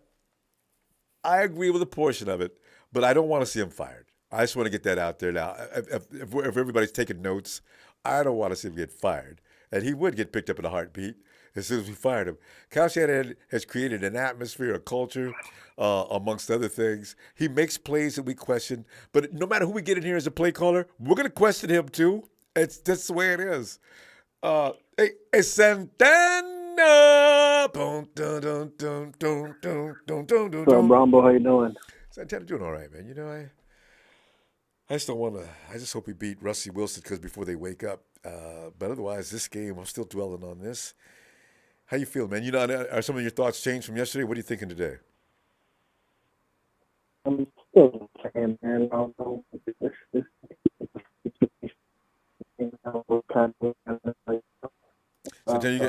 Santana, your connection is broken up. Is it? All right, give me a second. Here, give me a second. Can you hear me now? I hear you louder. Keep talking. Let me hear you. Go ahead. You good? Sounds good? Yeah, this is better. Okay, good. All right, go ahead. Cool. No, I'm just saying, like, we're in a tough situation, I mean, we had Trey Lance go down, and, the development of our quarterback is pretty much gone to waste. And if we don't win a Super Bowl this year, it's a failed year. You know what I'm saying? Well, every year is, for that matter, on that situation. I mean, it's especially this because obviously we traded 3 first rounders to get Trey Lance and stuff like that. So that's for that side, it's tough, but we gotta look at the bright side. We got Jimmy. We know that we can win games with Jimmy, and let's see what we can do with him, this year and stuff like that. We do have a better team than last year, and hopefully Kyle Shanahan can get a screw back in his head and get us going here, because I just think that, we put up 20 points against Seattle and Geno Smith. I don't think that's enough, Ronbo. Our defense got us the ball too many times, too. And for us to put 20 points, I just don't know, Ronbo. Kyle Shanahan's just questionable for me right now, man. All the decisions he's made since he's been here, they're just, he kind of choked it in the Super Bowl. He choked it in the NFC Championship. He's choked a couple of draft picks, wide receivers and stuff like that. And I feel like he choked with Trey Lance. I mean, there's nothing else. I heard you mention something about you saw his face nervous or something like that when he was calling plays for Trey Lance. I saw the same thing too, Ronbo. Yeah, it wasn't just me. He did not look comfortable, did he? No, he did not. His face looked a little tensed up and everything, and confused. And the only thing he can, I felt like he got, because he was under pressure. I felt like his mind was clouded, and he was calling these. All he can see in his playbook was quarterback draw, baby, run the quarterback. No, I just don't know if Kyle knows how to call plays for the type of quarterback that he has. But he's had him for over a year. I could be wrong, though. Don't quote me on that, anybody. I could be wrong. I don't know. I'm trying to wonder. I saw it, Ronbo. I saw it too, man. I saw that too, man. And he did look more relaxed when Jimmy G was in there. But he was choked, play calls on, the Super Bowl, NFC Championship. I'm going back to this because, come on, bro. How do you not hand the ball to your best player, man? 2 times in a row, you don't learn from your mistakes, man. This is twice in a row this happened to him, Ronbo, and he still doesn't learn. And I don't think he's gonna learn, bro. He didn't learn with C.J. Beathard, Nick Mullins, Jimmy G. He ain't gonna learn with Trey Lance, even if he comes back, man. And it's like, it's just these mistakes he makes over and over, man. He's just not a head coach, and I don't think there's someone in the organization that can check Kyle Shanahan. And so, I mean. Come on, man. I'm in Ronbo. I play Madden, and I don't even run my quarterback the way Kyle. You know what I'm saying?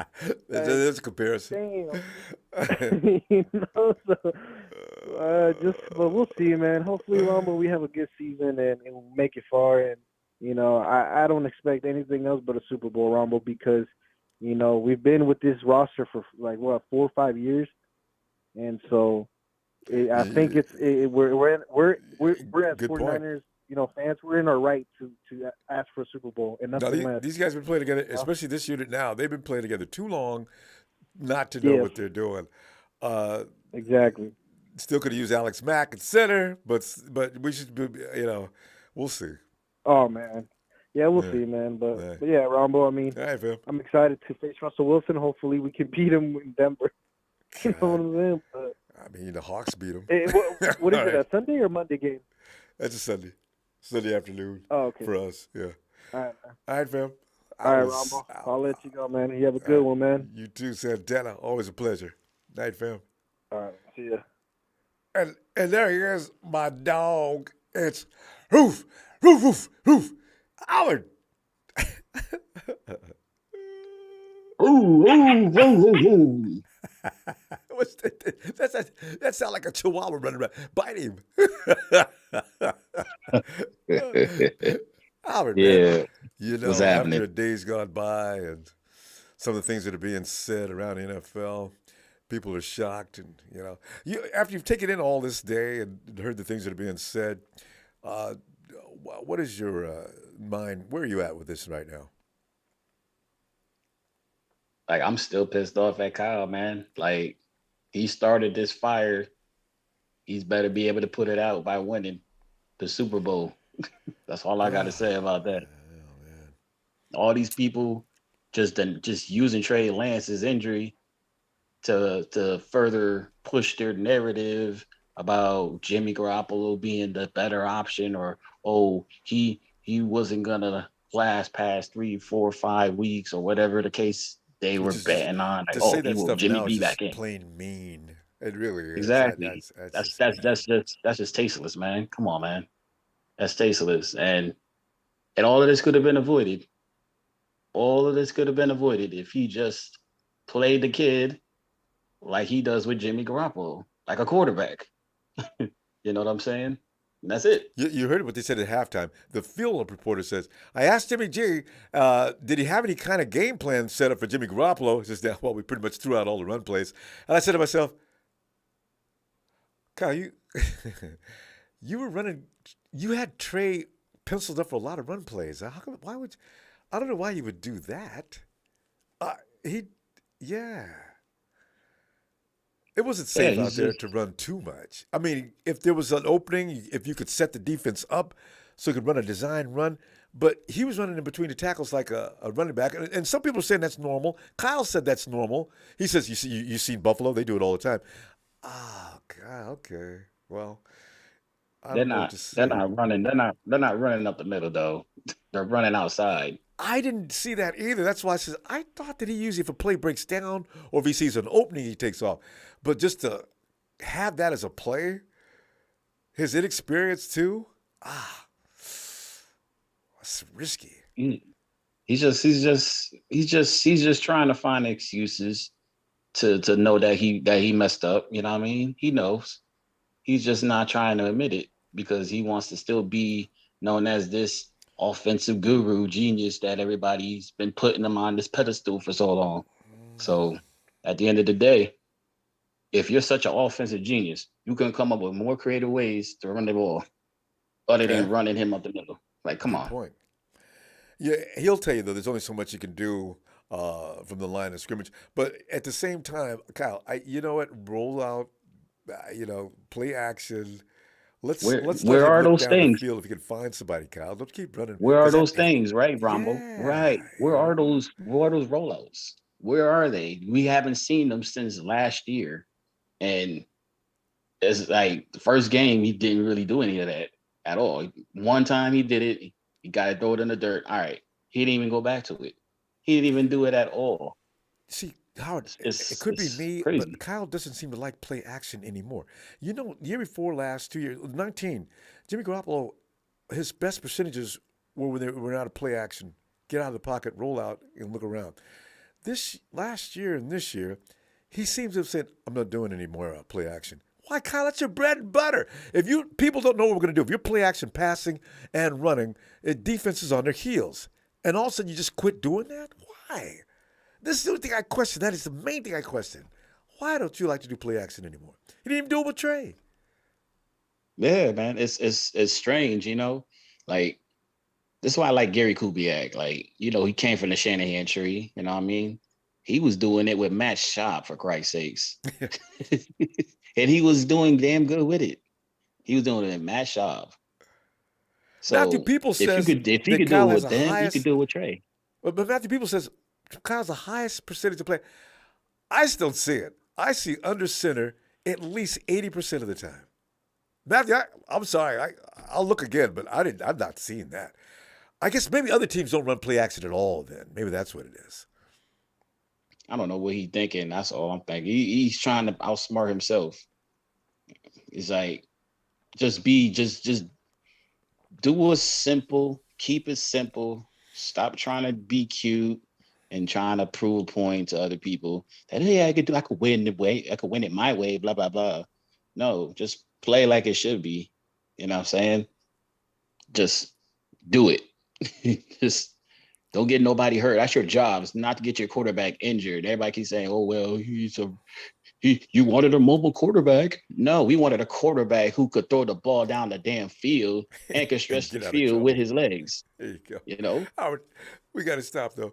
I'm going to tell you what, I'm going to look for you Wednesday, after Kyle gets you talking and see what's up with that. All right? Appreciate you, fam. All right, fam. All right, big dog. Ooh. Ooh. Yeah. Night hour. We do a lot of play action. I'm going to pay close attention to that. I'm going to count this week because I remember 3 or 4 play action plays. Everything else is like, we saw Trey running between the tackles. I see Jimmy under center. I saw Jimmy under center the whole time this game. And somebody says we run it more than anybody in the league. Hey, and it's Storm and Norm. What? Oh. Hey, Tobin Ernest, thanks. What's Kyle's deal? Weird dude, really weird. Thanks, Tobin. That's what comes, your geniuses are always weird. Look at Norm. Norm, I can tell he's a genius, and Norm is strange. Norm, get in here and tell me what time it is. It's not all day. And it's Pure Victory Monday. Here it is. We got to remember that too. We forgot about that because we're whining like what one fan has already come in and called us from another team, which he was way out of line. It's not his place to call us that. But Norm, go ahead. Yeah, that's what it is. It's a Pure Victory Monday for me, man. And I know a lot of these people in the chat room look at me as a guy who doesn't know Pure Victory Monday is, but I know exactly what a Pure Victory is, and it's exactly what against the chickens. I ate my chicken. I've been eating chicken for the last 24 hours. I ate chicken tacos. I had fire wings. I had chicken. You know, my mother-in-law had some chicken, some baked chicken with rice and gravy on it. Just chicken all week. I've been eating chicken. Good. It was a good luck. You know it was good luck over it. Poultry is good. It's better than pork. It's better than pork for me, for my body. It keeps me active. Like chicken keeps me active. So, yeah. So anyway, but as far as chicken goes, it's like, can we really enjoy it with everything that's going on right now? Kyle Shanahan being on a hot seat in the fan base mindset, just, you know what I'm saying? In that press conference, man, I still ain't even watched it, Ronbo. I still ain't watched it. You know, don't watch because it, it's like, wait till next time. Don't watch it. Don't watch Why not? It. Well, Kyle does say some things that are kind of sensitive. You might be offended. It ain't no point getting upset. We got to move on to the next week. I don't get offended by much. I don't get offended by much. You know, I wasn't offended by the chicken fans on there talking about, this is y'all win first Super. Y'all win like won the Super Bowl. Y'all win the kids. See, that makes me mad. Yeah, boy.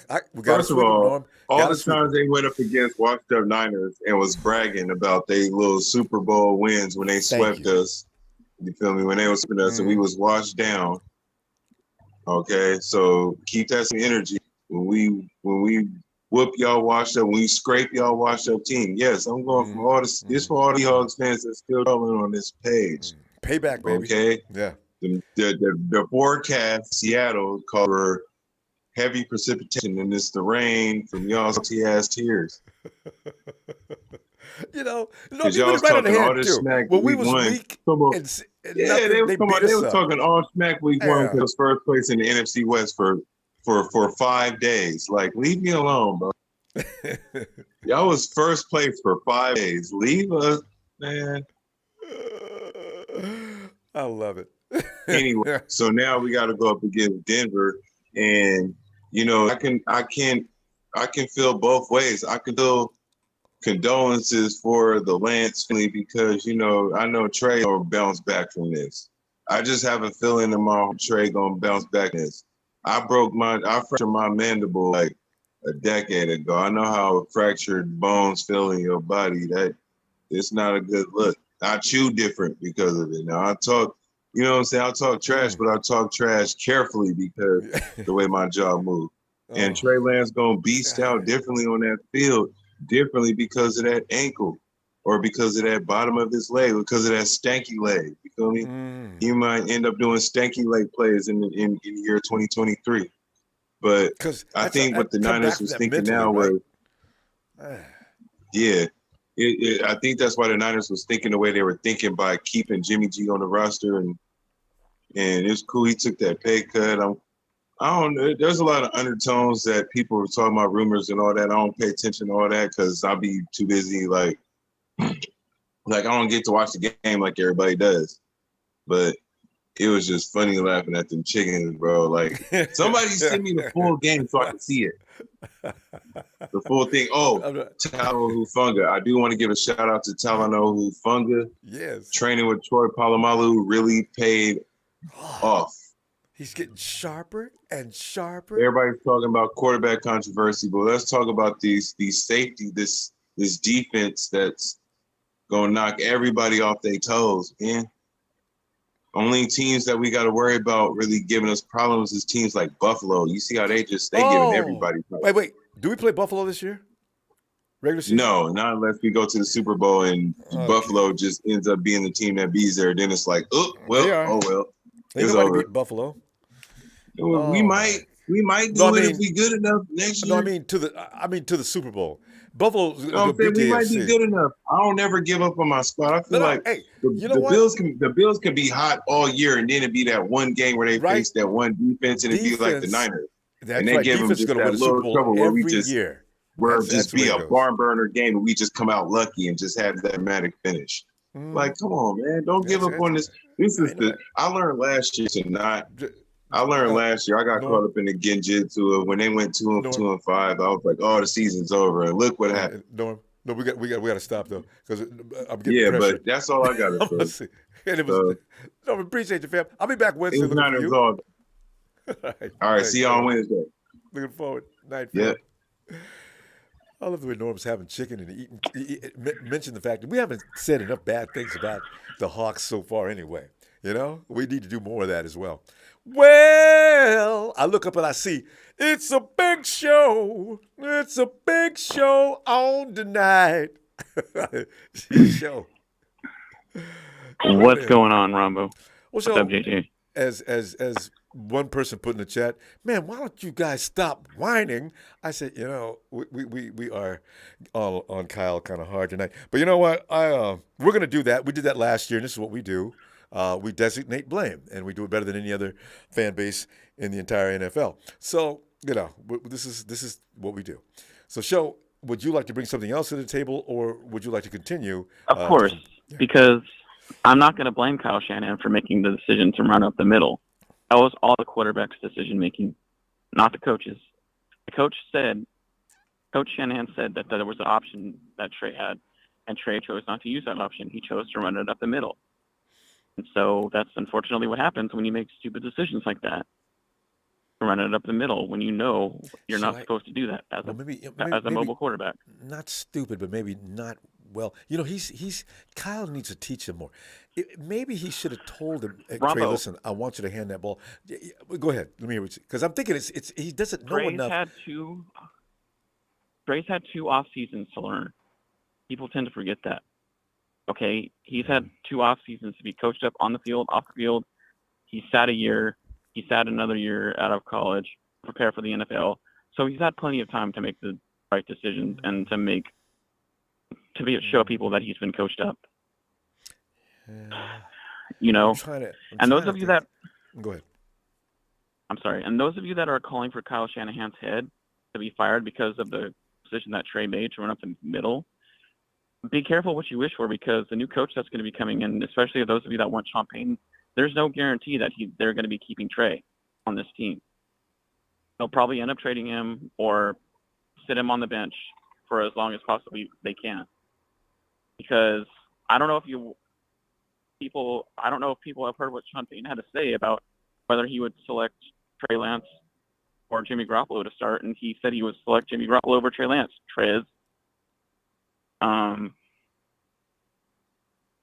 When I asked Trez, when he was talking about Sean Payton the other night, of whether or not he would keep Trey, he said, "Oh yeah, because of his arm." And lo and behold, he comes out the next day saying that he would start Jimmy Garoppolo over Trey Lance. So be careful what you wish for when it comes to coaching switching here, because the new coach is going to come in. He's going to hire a new GM. We're going to have a brand new offense to learn. There's no way Trey is going to be in this third year of development, or basically it's year 1 all over again, starting in year 3 with a brand new coach learning a brand new offense. That's stupid. Well, I don't think Kyle's getting fired. I think Jed loves him. No. Anyway, but Sean, that's why I mentioned Sean Payton, because who else is out there that's worth a damn? I don't see any coach that's not already working, unless you're going to go to the college ranks. Or you look at the coaches that are doing well on the 2-0 teams, like the Eagles, for example, their coaching staff. You look at their tree. You look at the Buffalo Bills tree. You look at you look all over the place. Well, but yeah, that's true. There's no guarantee that those coaches are going to want to keep Trey. because not everybody likes him. Believe it or not. Yeah. You know, What's that game? Martz? The ex is that his name? Martz? Martz, I think, or whatever. Mike Martz. Yeah. My God, he just went after Trey. I thought that was a little harsh. You know, I mean, you know, I know Trey's a grown man, but I still think, my God, guys, he's just a kid. Do we have to really, butcher him an like adult. that Come on. in the media? That's just uncalled for. You know, so be careful what you wish for, because whatever coach comes in is going to want their own quarterback. Well, then That's there's how it always that's works. true, That though. history has shown that. You know, so they want their own quarterback. They're going to find a way to get a first-round pick. They might trade a player, a blue-chip player, away to get a first-round pick, a high first-round pick, and select their own quarterback. That's what history has shown. Yeah, that's when new usually- coaches come that's into a trend. Yeah, they teams want- like they that. want to pick their Yeah. own quarterback. That's true. So yeah, be careful what you wish for. So, you know. Well, it's it is And what it that's is right and now. FYI, I don't know if people have amnesia or not, but do you think Jed York is going to want to hire somebody who put a bounty against our team during that 2012 Oh, that's year? right. But I thought it was a when we had defensive Alex coordinator Smith? that did that. It wasn't exactly Peyton. What was that guy's name? It doesn't matter if it was Peyton or not, but Peyton is it had to he's go he's up all the way to responsible the for it, top right? to- You're true, huh? Peyton That's must have- right. Peyton found out about it. Peyton had to known about it and acted like he didn't. You know what I mean? So there's no way in hell I don't think Jed York is going to hire somebody like that. And to you're put a bounty absolutely against right. our team. To reopen that situation, Peyton lied. He knew about it. He condoned it. They wouldn't have been Of able to course do he that did. without his permission. That's like Princess Diana hiring Camilla Parker Bowles as her limo driver in Ronbo. Yeah. If we hired Sean Payton, you know. Oh, man. So I'm aging myself there, but if anybody knows what I'm referring to, It could have been that guy. We got to show him out one at a time. for sure. All right. I'll look Shout for out you to Wednesday, everyone. okay? All right, y'all have a great night. You too, Phil. Yeah. No, Red Eye, I'm just saying he's not going to defend himself. If it's what's his name over in Carolina, he's going to get feedback. But Trey's not going to say anything. He's not going to defend himself. I kind of feel sorry for him when they come after him like that. That's just terrible.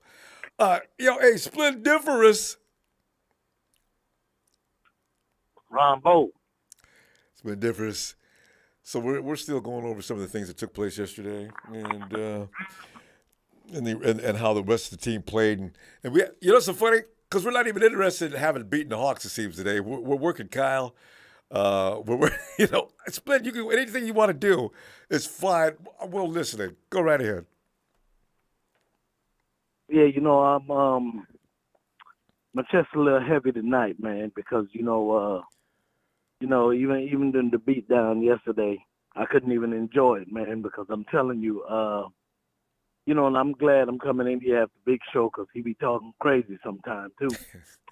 I hear everybody keep saying about this running up the middle, man. You don't run your quarterback around 200, 300-pound guys. You got Al Woods down there that come from Jacksonville. Damn, that's that dude about 325, 330. You don't run your quarterback near nobody like that, man. So, everybody talking that crazy stuff, man. They need to stop talking that crazy stuff. Walk through our offensive lineman like tissue paper. Kyle knew better. Oh. Yeah, exactly. I think Kyle lost faith in Trey. You know what I mean? And he got listening to the media a little bit too much, talking about Jimmy Garoppolo is the better quarterback. Yeah, that might be true, but when you make a decision, you know what I'm saying? You're supposed to stand by that decision and ride with it. The way he was running Trey from Chicago to this game, and even in the Arizona game. Yeah, I was just saying, go back last season. Yeah. Yeah, and even in Arizona, I'm saying you don't run. He's not designed to go up the middle with no 300-pounder guys. And Josh Allen, the coaches that have good quarterbacks, they protect their quarterbacks. They're not going to run their quarterback in the harm's way. They're not doing that. Not if they want him to make it the whole season. You know what I mean? I do. I was counting the So times he kept running the ball. Nobody's doing that. I watched. Yeah. I was watching Josh Allen tonight. I didn't see him run up the middle. at all. If Josh runs, he's extending plays. He's running around the edges, going toward the sidelines and out of bounds. So that's why I say, this is going to be dangerous. Yeah, it's madness, and I think you never hear me say nothing bad about Kyle Shanahan. But I'm telling you, Kyle got frustrated and he got fed up, and he was like, listen, this is not the guy I wanted anyway. He wanted Mac Jones. You know what I mean? And he went on a podcast and said that. I know. So, well, he didn't say. He said he was trying to make a decision. It was a tough decision. But then, if it was a tough decision, that means you're right to one degree that it was on his mind. He may have lost a little sleep over the matter, and then he finally came up with Trey. Yeah, if he was torn, I don't know. He didn't want to miss out on Deshaun Watson again. You get what I'm saying? Or Patrick Mahomes. He didn't want to pass up one of those guys again because he want to go for his type of quarterback, his prototypical quarterback. Kirk Cousins. That runs his system. Yeah. Yeah. There you go. You know it, Ronbo. So what I'm saying is that the way he was calling plays, it seemed like he was trying to get out of having to explain to the media why he wanted to change quarterback. I've heard that. That's so evil. I cannot wrap myself around that one, though. I cannot believe Kyle would intentionally send that kid into danger, hoping that would be the end result. I can't do it. There's some people. No, I'm not saying that. I'm not saying he's hoping. He was hoping that he was getting hurt that bad.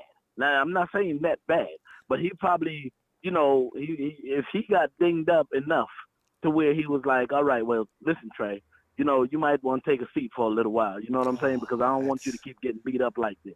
You know what I mean? Yeah, I just feel like the way Jimmy come in, it just seemed like he was just so prepared.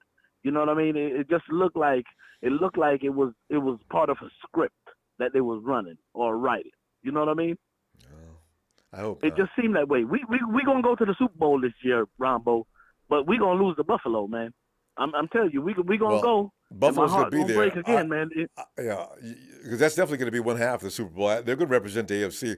Yeah, Patrick because Mahomes, somebody gonna take care of Kansas City for them. Yeah, somebody they're gonna take care of Kansas City for Buffalo, and Buffalo gonna end up in the Super Bowl. Watch. Dang, I see it. And I can't stand another heartbreaking loss like that, man. I know we gonna be in the bowl because I don't see nobody in the NFC that's gonna stop us. But I'm telling you, my heart gonna hurt me, man. You remember man, Green Bay ain't gonna do nothing, man. No, everybody wanted Christian Watson. Did he make any plays yesterday? Nah, not that I've seen. I haven't even watched them, man. Yeah, they played the Bears.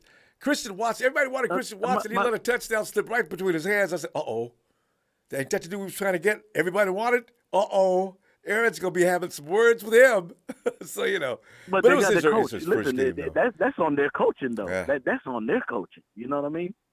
Their coaches got to get them right. They from what I understand in Green Bay, they get receivers when they're good already. They don't develop nobody. No, actually, Devontae was average. Devontae was average when he first came. Yeah. He became a star that's what because I'm Aaron saying. trained him. Anyway.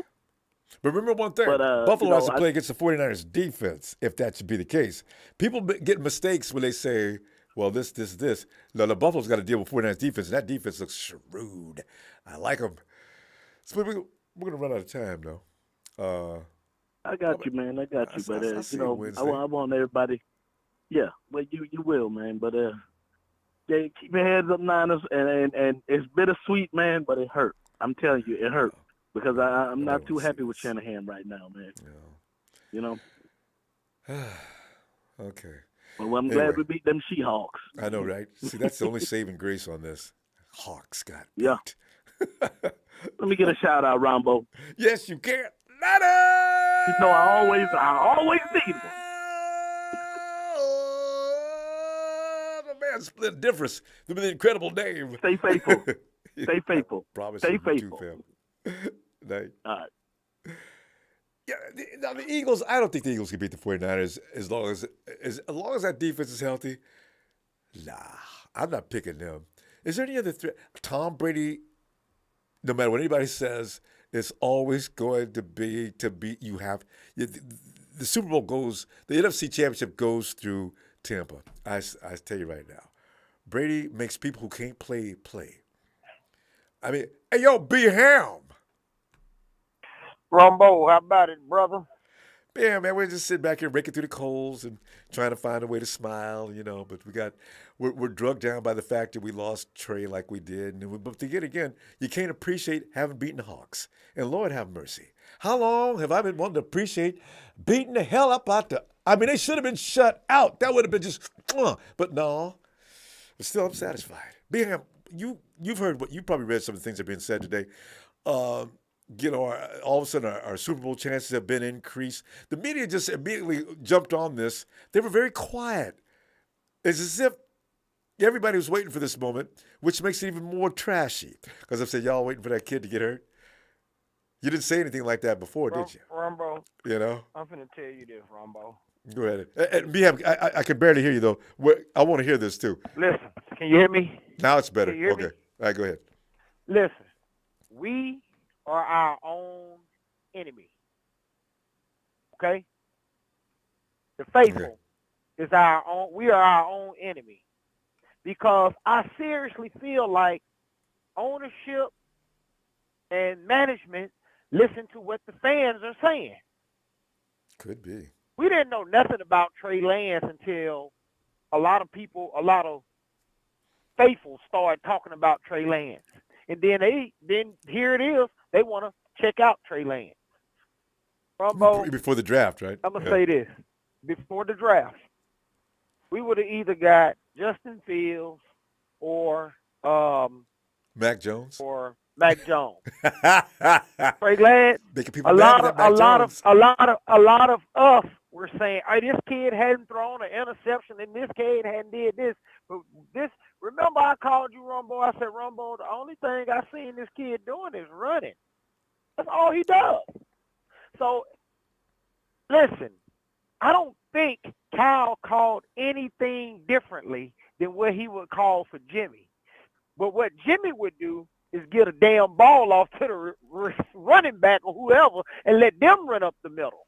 You feel what I'm saying? That's why a lot of our running backs stay hurt. You feel me? Yeah, I'm laughing because Jimmy is gonna run when the play breaks down. When he have to. That's when you're gonna see Jimmy Garoppolo scramble. You feel what I'm saying? Yeah. Now, Ronbo, I think really it's tragic what happened to Trey, but I think, going back looking, I think that was his first instinct, run the ball. You feel what I'm saying? That's what he is used to. If you go back and watch his college film, that's what he is used to. He is used to running over people. Yeah. When he was in that Arizona game last year, that wasn't a run up the middle. He broke to the outside and tried to run somebody over to get a touchdown. That is his instinct. You feel what I'm saying? No, he admitted to that. Trey said that. Yeah, he is his own. That's what he wants. He said, "I was bigger and stronger and faster than the guys at school. I got to know. I got to learn to." He knows that now. Yeah. We need a quarterback. We need a person that can play quarterback and run when you have to either create a throw or get the first down to keep the drive going. You feel what I'm saying? Yep. And I honestly believe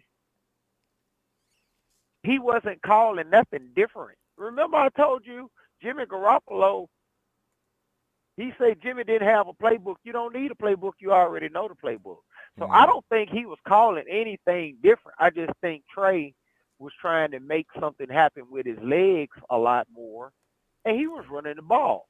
I don't know why we are not throwing the ball, weren't throwing the ball more with him. It's unexplainable. At the end of the day, the quarterback has the option to do whatever. And see, I don't know, but right there, I want to underline that part right there because that's what I'm saying. Kyle, he just hasn't had a lot of experience, not even in college. You need to steer him every which way right now. You don't let him make his own choices very often. Every now and then, maybe, but don't do it often. For the most part, just steer him, and then let him go at some point. but not yet.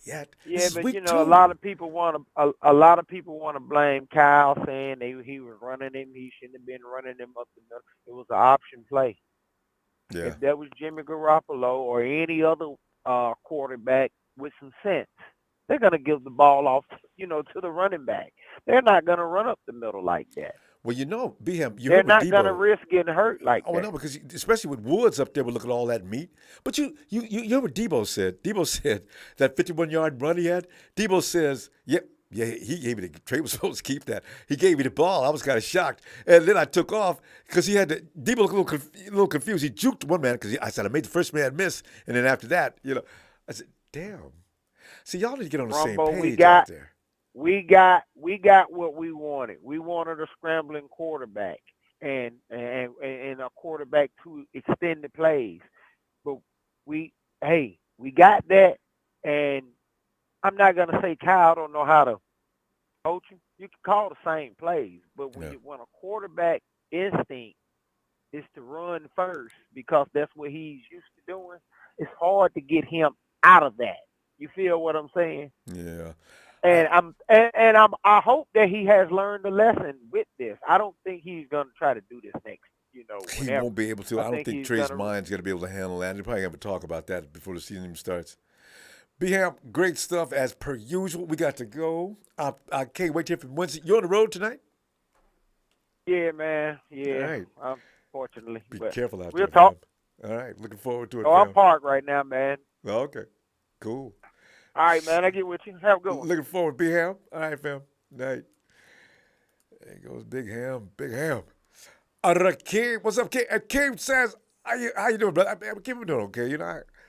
I really wish we could do without injuries. Last week and this week, we keep having these tremendous injuries. And we usually have them this time. Every year we have these serious injuries in the first 2 or 3 weeks of the season. Have you noticed that? George Kittle doesn't even start the season with us. He'll be back. We're lucky. But it just really freaks me out. I told you we will beat the brakes off in Seattle. I was shocked that most fans were cheering for Jimmy when he came in. I feel bad for Lance. I hope the kid recovers and comes back strong. Yeah, Rakeem, you were at that game, huh? Yeah. In fact, they had a whole contingent of people waiting for Jimmy as he came out. So the Jimmy hate is not as big as I thought it was, apparently. But, here he comes. It's the incredible wait. What's it? What kind of Bazzi is it? The incredible Bazzi. Shabazz. Ronbo. It's the great Bazzini. It's Ronbo. the great Bazzini. That's what it is. Yeah, Ronbo. Yeah. I didn't call in yesterday because it was bittersweet for me like everybody. I ain't going to go over the same points everybody went over. Okay? I love all y'all. We're a divided family. I'm calm down. I'm cool down. I told y'all two things was going to happen. I told y'all Dallas was going to win, and Dallas won. I told you we was going to win. Did the Cowboys win? Remember? Damn. Yeah. I didn't know the score. I didn't know they won. Yeah. Damn it. Yeah, That's right. Won. Did they beat the Browns? They beat the Browns. That's right. No, they beat the Bengals. I mean Browns. There ain't no Browns. Bengals. They're in Cincinnati, Yeah, Ohio. they beat the Bengals. Yes, that's even Everybody more difficult. asked me my pick. They said, Shabazz, who you like? I said, take Jacksonville this week. Jacksonville won. Take the Cowboys this week. Those was the great Bazzini upsets of the week. All right? And I said we would win. All right? So like I said, I ain't going to repeat cover the spread and everything. Talking points that everybody been talking because I don't want to waste my time doing that. I love y'all. Right. But one thing I'm going to say, and I'm harp on, okay? However everybody feel about Shanahan, whatever. Listen, y'all keep hyping the AFC up too God blatant much. The AFC ain't as great as everybody think. The NFC has more Super Bowls for a reason because they pass the ball. And I've looked at that Buffalo team, including tonight. Yeah, they're good because everybody is so enamored by the glitz and glamour of the past. Now, here's a good thing with this. If we get back there, hopefully he's learned. And his dad did this, and sacrifices they have to go because, hey, Terrell Davis got ran in the ground. We get back to the Super Bowl. We would beat Buffalo. All you got to do is run the doggone ball. You ain't got to do nothing else, Kyle. Don't get cute. Don't get sweet. Play defense. Run the ball. That's it. I don't care if Jimmy back there. I don't care if Trey back there. I don't care if you back there, Ronbo. Thank you. I don't care if Brock Purdy back there. So all this, Buffalo is this, Buffalo is that. The AFC has always and still is traditionally weaker than the NFC. Period. The NFC has always been better defensively in the history of the great defense. That's true. Think about this. In the most recent great dominant defense the NFC had, Seattle eked by us and then went and blew the Broncos out. And the Broncos had Manning that year, and Manning was on fire all year long. That's true. Hey, Ronbo, so I don't know about all these people that be calling you. They don't know a god doggone thing about boxing. It reminds me of Floyd Mayweather, uncle. Most people don't know nothing about football. Yeah, they don't know nothing about football. Hey, Shabazz, I'm with you on that because I told you one thing about it. Buffalo's got to play our defense. They ain't playing our offense. Okay? They got to play our defense. And that's, Ronbo. yes. And before I run out of time, production, my dark horse, PFF, Banks is rated the fourth best offensive lineman this week.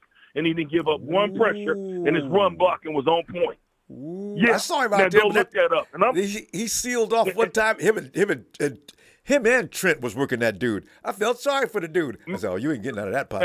Hey, Ronbo, shout out to you. Shout out to you. I'm gonna get back Wednesday. Shout out to my people in Memphis. Shout out to my man Rod. Shout out to Smitty. I ain't talked to him. Shout out to some non-faithfuls I met from Brooklyn. I had a great weekend. I met people from Brooklyn. I met faithfuls from New Jersey, from North Carolina. Shout out to all them. But, yeah, I just wanted to add that. Because remember, that was one talking point. I told you Banks was one of my guys, and everybody, Banks is the boss. We don't know. You know how we do. All Shanahan got to do. We call everybody a bust. Don't overthink nothing. Yeah. Right. Don't overthink nothing, Ronbo, and just keep it on the ground. I don't care if we run 12 running back. Keep it on the ground and play defense. Mm-hmm. And, of course, Huff is looking good. The defense is looking good. And we can beat anybody in the NFL, including Buffalo. And hey, the great Bozzini is gone. And Friday night, I'll have some upsets for y'all. I'm going to start charging for these upsets, but I'll have some upsets for y'all. But, hey, Ronbo, I called it. I called Jacksonville and Dallas. Go back and listen to the last show. I told everybody. I know. I trust you. You never lie about these things. Dallas beating the Browns is crazy, and you called it, and I'm impressed. I mean the Bengals. That's amazing. Yeah. All right. Yeah. All right, fam. All right, Ronbo. I'll talk to you Wednesday. Looking forward to it. Night, fam. All right. Good night. Wait. Roll this down just a second. What are Josh Allen's makes INTs from overconfidence? He has 3. Josh Allen has 3 INTs. See, that's why I've always said your high-profile quarterbacks, they throw INTs because they don't think anybody can stop them, and that's when you get yourself in trouble. And unfortunately, I told you that about Jimmy. He's overconfident, and he's got a bigger opinion of himself than he should. So that's why I've said some of those INTs were his fault, but some of them were because the route runner screwed up as well. So it's pretty funny how your game managers never throw INTs. You look at Stafford. Stafford thinks he can throw the ball anywhere he damn well pleases. He leads the league in that stat. See, that's why he may not now, though, because I didn't even know about Allen throwing that many. Hey, no, they're tied, if anything. Hey, Bryant, come on in. Hey, thanks for having me on tonight. Always a pleasure, Bryant. I appreciate it. Appreciate you getting in here. Well, it's very sad what happened to Trey. And I hope everybody's praying for his recovery. And, he can get better. His surgery went well, suppose. And by the way, Brian points out there's a breakdown on I don't think I was supposed to. There's a doctor's breakdown on YouTube explaining the whole thing, how they went about taking care of his leg, and pictures and everything. But go ahead. So he had like a break and a dislocation, and he had tendon disruption. I've had a lot of breaks over the time that I've been alive. It was damaged too, I think. Yeah. I ripped tendons off my ankle, and it took a long time for me to get right. I still walk goofy today, but some people just say I'm goofy anyways. But nothing wrong with that. It's character. It's a serious injury, and I really hope he can come back. He's got a lot of talent, and this is our future. But for Jimmy to come back in and play the way he played, just be Jimmy, that's what we need him to do. And, for anybody who's sitting there who's happy that Trey got hurt or, I mean, that's just weird. And for other people, let's just support the team and let's just go from there. I trump the horn for special teams all the time, and they were the only ones that were sleeping this weekend. We could have shut them out, Ronbo, if special teams would have just, I mean, it's always something weird with Seattle too. It's always something weird with fake punt. We got a block kick, but now we're on to the Broncos, and I'm looking forward to it. And then after that, the Rams. So the season's still bright. Oh man, it's just. And then, people blaming Kyle Shanahan for it. Players get hurt just going out there to practice. It happens. That's true. That's true. You can't blame the play calling. You can't blame it on reporters. You can't blame it on the media. You can't. It just is a freak accident. It just really, really, really sucks because we keep getting hurt. And those weren't. You can't put any. There's no controversy behind those guys, and always the first early part of the games. But hey, Ronbo, thanks for having me on. I'll talk to you real soon. And everybody who wants to add into the Fathead conversation, there's still a GoFundMe account. Ronbo's going to give him a Hall of Famer up there, preferably like Steve Young or Jerry Rice or, a Hall of Famer. Jimmy's great, but he's not going. We added Dwight Clark to the list yesterday. I forgot about Dwight. So, yeah, we'll see. It'd be definitely great to get somebody up there, and like we were talking before, maybe wait till the end of the season, and then you got a better opportunity and more people can donate to it. But either way, Tony Nagatani and me, we've been donating to it, and we got a little chunk of change there for you. But as far as putting Jimmy back up there, just keep Jimmy on the wall in your kitchen, on your refrigerator, where you got him at. How'd you know it? Jesus, it's got to be figured out. It's on. I got Jimmy on the fridge. I can't throw it away. No, don't throw it away. All right, Ronbo, you have a great night, and I'll let you guys. I'll be right here. Stay safe, everybody, and as painful it is, just trust the process, everybody. We got to. All right, fam. We'll see you. We'll see you Wednesday. Hey, JJ. God, I can't. God, you figured me out. Time I open the fridge. There he is. Hey, Jimmy. I'm just gonna reach in here and get this. All right, not in me to disturb you. Hey. JJ. Hey, I'm just to piggyback off the last caller. You can blame somebody for that. Do what everybody else has been doing. Blame Jimmy. Yeah. We never come out of a game without blaming somebody for something, right? It's Jimmy's fault. Trey ran out the middle. You know that? They made that joke yesterday, but after it was serious, people stopped laughing. Yeah, but Jimmy's fault. It's Kyle. I knew Kyle was going to get some blame this year, though. I already knew that was coming because if anything goes wrong, it's Kyle's fault for not playing Trey last year. I heard that one right off the top. But yeah, we have bad luck when it comes to injuries. There's some truth to it. Yeah, there's a little truth to it, Ronbo, but I get it. Like Sho said, I don't really always agree with him, but I had to agree with him there. Trey had an option. He can run any which way he wants. You know what I'm saying? He ran up the middle. I don't know who it was before. I think it was Gay Boy that said it earlier about the whole hitting 300-pound linebackers. That's just stupid. Man. And you can see that dude, man, from a mile away, so I don't need to run over there and hit him and or anywhere near him. And that dude was fast. Every time I looked up, he was coming across the camera. Well, since he took up the whole screen most of the time, but still, my God, that's a big dude. Where'd they find that monster? Hang. I don't remember who the caller was, but it's a funny thing he said about the whole Kyle being hot and cold every year. You notice who the quarterback is when he's hot, but nobody wants to give that person credit. I'm sorry, Ronbo. I can't stay quiet with this shit. It still continuously pisses me off. Right. Everybody says Jimmy has to have a team around him, a defense, a badass run game, a badass coach. Yet this same badass team can't win shit without him. It's the complete opposite. They can't win without him, yet everyone says Jimmy can't win without them. The facts are right there in front of you, yet people want to look at the complete opposite. I do wish Trey a speedy recovery, but this might be his job, Ronbo. I mean, if Jimmy wins it all this year, I've heard stupid people say, "Oh, then we could get a first round for Jimmy." That's just stupid. You want to get rid of a dude that just won the Super Bowl? You know, JJ, It I've continues. entertained that thought, but you know what? It's like everybody says, if the 49ers do yield to fan pressure, there's going to be a lot of push. There'll be this emotional attachment. If Jimmy G, after this series of dramas takes place, gets to the Super Bowl and wins it, it'll be hard to get rid of him then, because then Jed York and everybody else will come under fire by a lot of different people. He won't leave if they win the Super Bowl.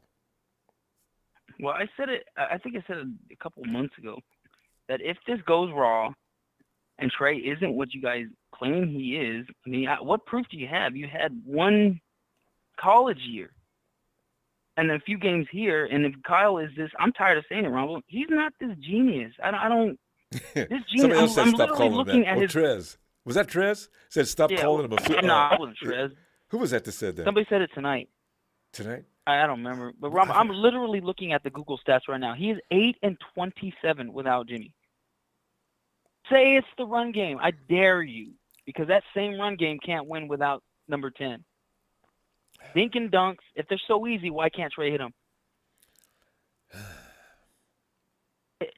I mean, Ronbo, I'm basically saying what you won't say. I know you're thinking it, but I know you're thinking it, brother. I mean, I've said this over and over again. I says what Kyle runs is what Kyle once ran. Now, what we saw Jimmy do, Jimmy can't throw the ball 5 yards. I got to tell you right now, I've seen him throw 5 yards.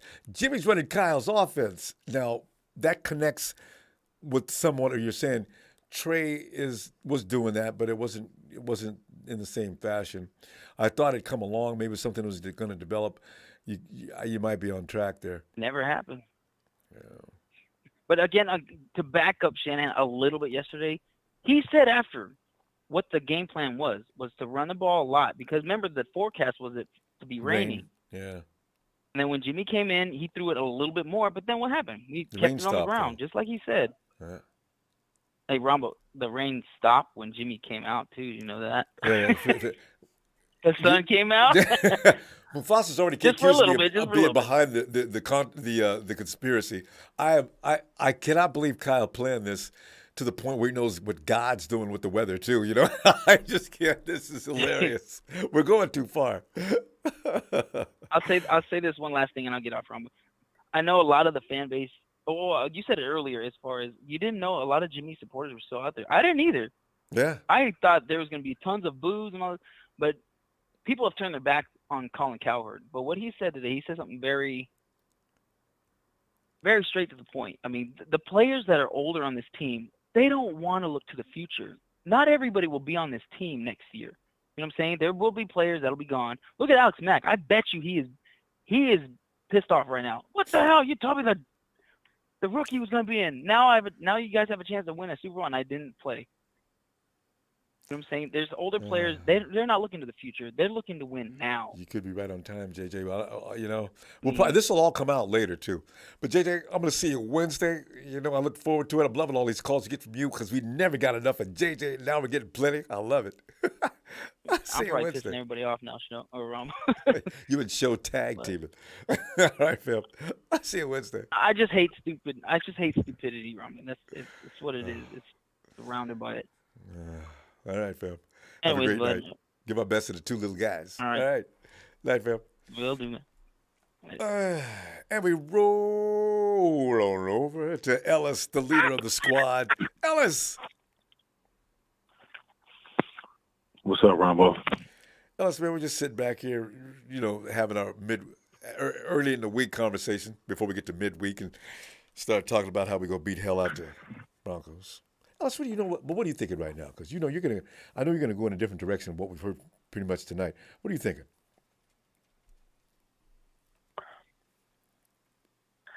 Well, I just definitely don't want us to, take a foot off the gas. You know, it seems like the Broncos aren't showing much promise, so we need to go ahead and we need to go ahead and make that 0-3 for Denver. All that talent. Man. Yeah. Yeah, defensively, offensively, and then they got Russell Wilson. He just got $200 million. And they had to fight their ass off to beat the Texans yesterday. What? Man. Oh, they did. They did barely beat the Texans. That's right. Never mind. So they're 1-1. That's right. Right. You said 0-3. No, they barely escaped in the fourth quarter. They came up with one of the miracle plays, but it took all that to beat the Texans. Yeah. Well, the Texans are a damn good team. I mean, they blew us out in the preseason. But look, the Hawks beat Denver last week.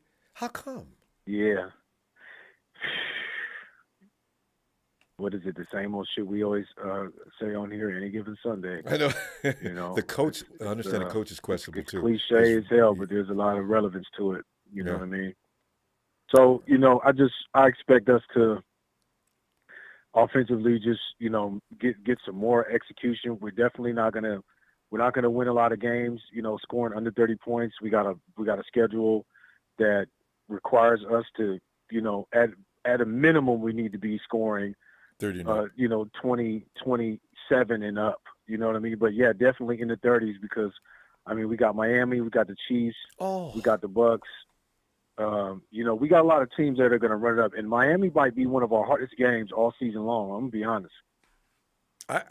You don't have to be honest with me because I saw that. I just that's too much speed on one team. Jesus. Yeah, they're getting busy, and McDaniel's going to come. He's going to come with it. He knows just how to attack us. He knows just how to do it. He's going to come with it for sure. But I expect us to keep the momentum. I mean, I'm glad that the guys are confident. One thing I will say, even about all this, I'm still not happy about all of what's going on. But what I will say that's a positive is that we're not having it's not what the hell is his name? Position. What the hell is his name that we got rid of?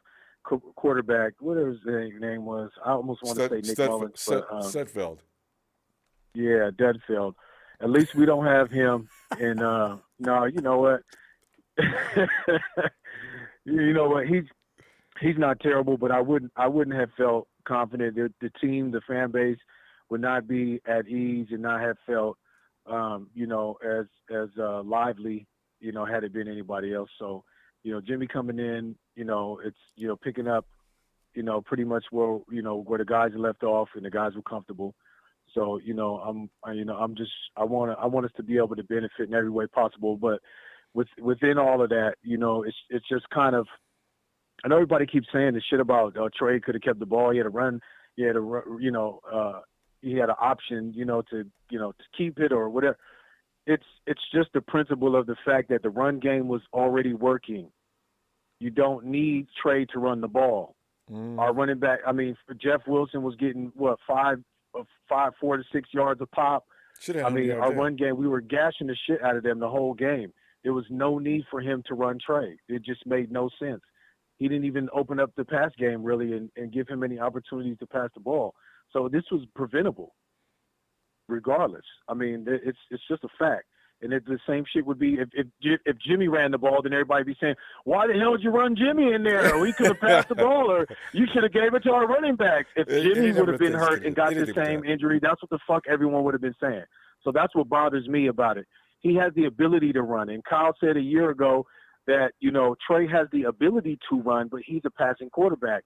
So you're not just going to run him all over the place. I'm not just going to, and I don't know, he's doing all this talking. Okay, but when we got to the 2022 season, Kyle, you've been doing nothing but running our quarterback. And you got him hurt way before his time. This was not supposed to happen to him like that. So I'm just, I got my feelings about Kyle's decision-making and lack thereof. But at this point, we got to try and move forward. I just want us to be able to benefit. We need to make sure that Jimmy remains healthy, because then we're going to be down to, Mr. Irrelevant. And Brock is a good quarterback, but we don't want to be the team with this caliber of weaponry and offensively, defensively, having a third-string quarterback be our starter. Yes. Well, fam, we're going to go. I'm going to be looking for you Wednesday, and let's see what Kyle has to say, because he's taking a barrage of heat right now, not only from us, but everybody else. So. Yeah, he's doing everything over the phone. Yeah, he got stumped at that press conference after the game. I seen him freeze. You see him pause for a minute. It looked like he wanted to start cussing because Kyle cusses like a sailor. So he probably wanted to cuss out Grant and anybody else who was asking the same questions or whatever. It's like we need answers, Kyle. But yeah, brother Ronbo, peace and love, man. I got you. Shout out to the faithful. Y'all keep it lifted, man. Let's get ready for the Broncos this week, and let's just try to move forward in a ascend at this point. There you go. Super Bowl or bust, baby. Let's get it. Always the case. Appreciate you, Ellis. Peace, I'll see you man. Wednesday. Yeah. All right. And I see V. Flynn. If Jimmy is so good, and let's not start mixing words. Nobody is actually giving you an indication of how good or bad he is. Why haven't we won a Super Bowl? Here's the thing. To get to the Super Bowl is already a small miracle. I've said that a million times. So you can't really belittle the efforts the 49ers have done. The last 2 out of 3 years, they've been right there knocking on the door. To win the Super Bowl, he says you can't beat Mahomes or Allen or Brady in a shootout. Grant is hated because he speaks facts. I've got nothing to say about what Grant said, but here's what I am saying, though. Defenses almost annually are the reason why Super Bowls are won. So if our defense plays better than their defense, the odds are we're going to win that. It's just like Shabazz was saying. You keep the ball on the ground, you play solid defense. When the opportunity presents it, you start bombing away. But the last Super Bowl Brady won, the defense ran Mahomes off the field. The Super Bowl we lost, we got ran off the field by the defense. Jimmy could not get an inch to throw in the majority of the time in the second half. Defenses are going to continue to dominate the Super Bowl because in that game, it's whoever blinks first, and usually it's a team that got beat by the other defense. So this thing about always matching up one quarterback against the other, it applies normally to regular season. The Super Bowl, you can go back and count on one hand how many teams won because of the strength of the quarterback's offensive prowess versus the other team as far as just winning the game outright. It's always going to be the defense. It's just the way it is. So there says, Mike, know one thing, you can't coach speed. He said, I know, you know what? You got to kill Tua, and then cut the head of the snake off, the snake dies. That's the way it is. Hey, Levi. Yo, Ronbo, what's going on? Levi, man, we're sort of looking at yesterday's game, and man, we're looking at things that I missed the difference. I'm sorry, I'll get back to him. We're looking at yesterday's game, and anything else is going because the media went nuts after yesterday's game. So, Levi, did anything get you going that you seen or heard? Well, first and foremost, about the Trey Lance, I'm iffy. I ain't got to talk too much about it because some of the people highlighted it, that it was an option and Trey Lance took it. And although they said that, and also I was hearing a lot about how smart Trey Lance was as a player and how he's supposed to have great decision-making. But we're going to blame Kyle Shanahan because he gave him a position to decide his plays. I thought one time someone was complaining that Kyle Shanahan didn't give his players any decision-making, that he was just playing Madden. I think it was, or whatever. So he could have saw that person and say, let me hand this ball to so-and-so. So, I mean, if it's an option play, I mean, I guess you can say he's a young quarterback, so, maybe he didn't know better. Maybe you should have said, you're not allowed to run the ball. That's probably the only way that Kyle could have did it. You had to tell him, no, you can't run the ball on any of these options. Always hand the ball off. I guess that's what people wanted him to say. But, you know what? They need – I don't know. Should Kyle have been having him run all them options? I don't know if Trey is ready for all them options. If I was running things out there, and I'm not qualified above Kyle by any stretch of the imagination, but I'm just thinking to myself, I run that option play every now and then. It was like it wasn't a surprise anymore. And that big moose, I'm seeing Woods. I'm seeing him now every time I close my eyes. That dude was just huge. An offensive line could not move him at all. I don't need to run the option today, y'all. I mean, if I was Mike Daniels, who just left and went over to the Miami, I don't care. Kyle, I'm going to tell you right now, it's not a good idea to run Trey Lance option. Listen, we have to think some other things to do with him because if he keeps running up that middle, our offensive line is getting killed at the line of scrimmage. Let's go another route. I'd try to get Kyle to go in another direction thinking because the Hawks suck, but that defensive line is, boy, when they're going to build around that, they may not suck for too much longer, maybe another year or so. Damn. All right, Ronbo. That's actually one thing that Kyle said in that thing that I'm actually a little bit more upset about than what he said about Trey Lance. And that was the little joke he said at the end. I don't know. I hope he wasn't, like, even joking serious when he said that, hey, man, I got on the defense for the special teams that we didn't get that shutout. I'm like, wait a minute. Wait. That wasn't all. I did not like that one. I hope he didn't even tell the joke. He chuckled. I hope that was just some random joke he told the media. He was joking. Yeah. Because I know he said he was joking, but I don't know if he actually told the joke to him. Because if I'm on the defense, I'm like, this wasn't even defensive special teams. That's offensive special teams. I don't think they're going to have too many. I don't know the special team blocking line, but it was just a bad joke. I blame that on offense. It's on special an teams. offensive field goal. The joke would have been like, I could have took the joke if it was like blocking special teams or something, like they did a trick play on their offense and, then they scored. Then the joke, okay. No, the offense was kicking it. So that's probably I'm probably more miffed about that joke than the whole Trey Lance thing because it was not time for humor, though, right? I feel you on that. But you know what? Kyle was they were shooting at Kyle with live rounds. And it actually, somebody just mentioned that Kyle had actually got a little pissed off there for a second. But he made cool. But you could tell when he answered, he was not happy. You guys ever watch football? Ask some other questions. Yeah. Yeah, I also agree with a lot of people callers. It's like, it was hard to defend Kyle. Some of those plays was bad. Like that 4th and 8 they went for, I thought they were just, trying to, draw an offside or draw offside or get better punting position. I didn't think they were going to be crazy enough to go for it.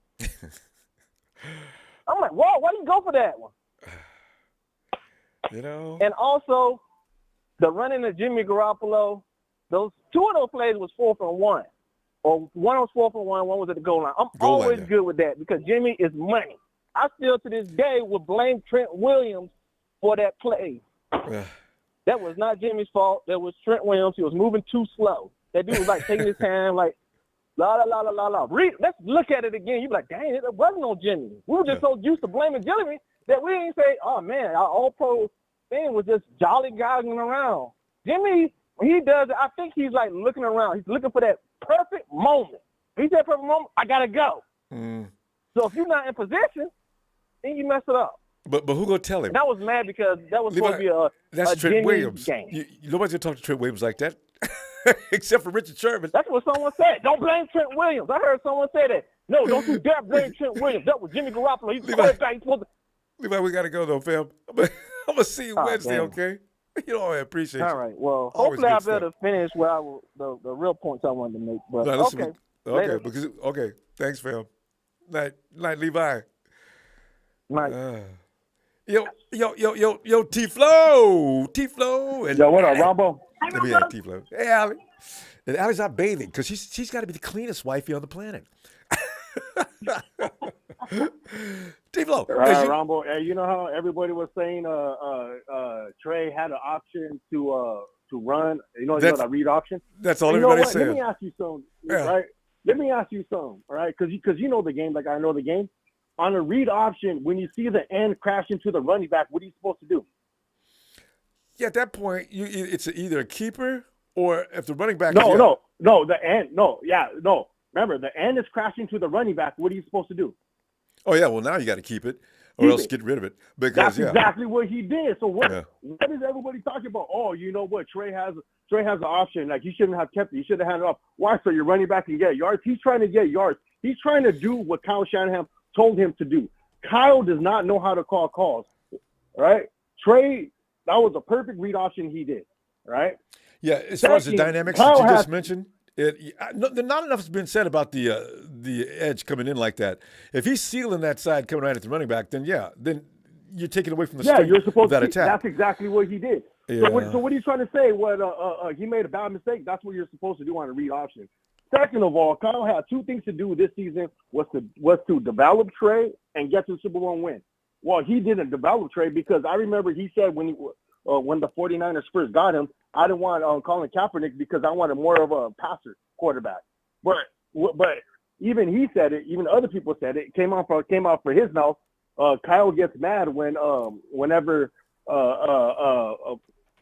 Grant talks to him and puts his own words and says that you said Trey is a passer quarterback. Why are you always running him? Why is he running him? And that's when he gets mad, right? And not only that, Trey this year is 3 for 4. He competed 3 for 4 times passing, past 30 yards. So he was supposed to do what he's supposed to do, but Kyle Shanahan does not know how to be like Mike McDaniels. Hey, we're going to keep on throwing the ball past the 15 yards. We don't need to do the dink and dunk, the Jimmy offense, because he can throw. He has an arm. He can reach all the throws. And not only that, Trey extends the plays. He is not a running quarterback. Every time the pocket breaks down, he puts his head up and looks see who's open. He always does that. He ain't like a running quarterback like Kyler Murray, Russell, Colin Kaepernick, where once they see that hole, they're running. Yeah. But Kyler Murray, and not only that, he runs in circles now. Have you noticed that? That's just him and Cliff Kingsbury are duo. But go ahead. I call Kyler Murray backyard football because that's what he plays. Yeah, that's what it looks like. Ever since 2017, all right, check this out, Ronbo. Ever since 2017, I got the numbers right here. I heard it this morning from I forgot his name. I got the numbers. Since 2017, Jimmy has thrown 60% passing completion past 30 yards, while the rest of the league averages at 30%. So everybody reads the book that he ain't going to go deep, so he has to throw deep now. Because when he threw deep, that was a wide open. That was supposedly schemed for Trey Lance. Why is he not throwing the balls? All right, Jimmy cannot extend plays. We all see that because every time he does a pirouette and gets sacked, he doesn't know how to play off script. He used to, but I guess ever since he got injured, he doesn't know how to do it no more. Jimmy does not know how to buy time. He doesn't have the arm strength, and he's a one read guy, right? But I want Jimmy to get better because this is his contract year, all right? And not only that, Miami. You know what? I got a question for you. Has Kyle Shanahan ever won a game in the fourth quarter down 21 points? I don't think he has. I know for a fact. I'd actually have to Google that. I don't know that has he ever been down 21 points and came back? That's a good question. I don't think so. Yeah. But you know what? I know for a fact we lost leads over so 2 scores under Kyle Shanahan. Mike McDaniels, Robert Saleh, he was down, they're down 21 points in the fourth. Yeah. And they came back and won. Yesterday. And, you know how you were talking to touchdown to interception ratio? Jimmy has thrown 45 touchdowns in his career to 25 interceptions. That is not good. I'm sorry, especially for a passing league. Jimmy's right? You were saying about Josh 45 Allen. TDs. Right. Yeah, but he's only been the starter for the last couple of years. I mean, since 5 years ago. Yeah, but I was thinking that was. Everybody's talking about Trey. No, but everybody's talking about Trey. But Trey's been doing good. His first 3 years were better than Josh Allen, better than Patrick Mahomes. No, it wasn't Patrick Mahomes. It was I forgot what it was on the stat. It was on IG. Yeah, he was better. He was better than Peyton Manning first 3 games. And everybody's throwing Trey under the bus. I don't know why. But right? remember, Tiflo, you were saying about that ratio, INTs to there's a lot of guys that really throw a lot of INTs. Tiflo, you know what? We ran out of time though. You and Alec, that's a great night because production's not letting me go a second overtime. Can't do it. I know they're going to cut you off. I want to talk about Mike McDaniels real quick. Mike McDaniels. All right. As I say, guys, there's no extra time tonight. Please, Tiflo, bring it back Wednesday. Good night, y'all. And MILF Hunter. Lance thinks he's unstoppable, refuses to slide. Did we have one before that? Thanks, MILF Hunter. Did we do this? Splin differences. I missed Splin. Okay. Eric Code is 510. Hello. Hello, 510. Hello? Yes, yes. And what is your name, please? My name is Eric. Eric. Hi, Eric. Well, Eric, come on in and tell us what's on your mind here about yesterday's win. Anything going on with anything you want to talk about with the 49ers, go right ahead. Well, I feel like, Kyle has messed up this QB situation. I don't trust him with either quarterback. Jimmy gets killed a lot of missed games. I think he's had 25 missed games at least. So with Trey, with this happened with Trey, I was like, oh man, he's got another quarterback injured again. I mean, it's one of those things where you try to trust your coach to make those decisions because they're on the practice field with them. And so that's why fans are divided. Yes, Jimmy, he wins. He's a good quarterback. He wins, but he has his own little issues. And when your coach benches the quarterback, you're thinking okay, well maybe Kyle is seeing something in Trey in practice that we're not seeing. So we're trying to trust the coach. Yeah, I entertain that thought too. And in the game plan of him Trey running,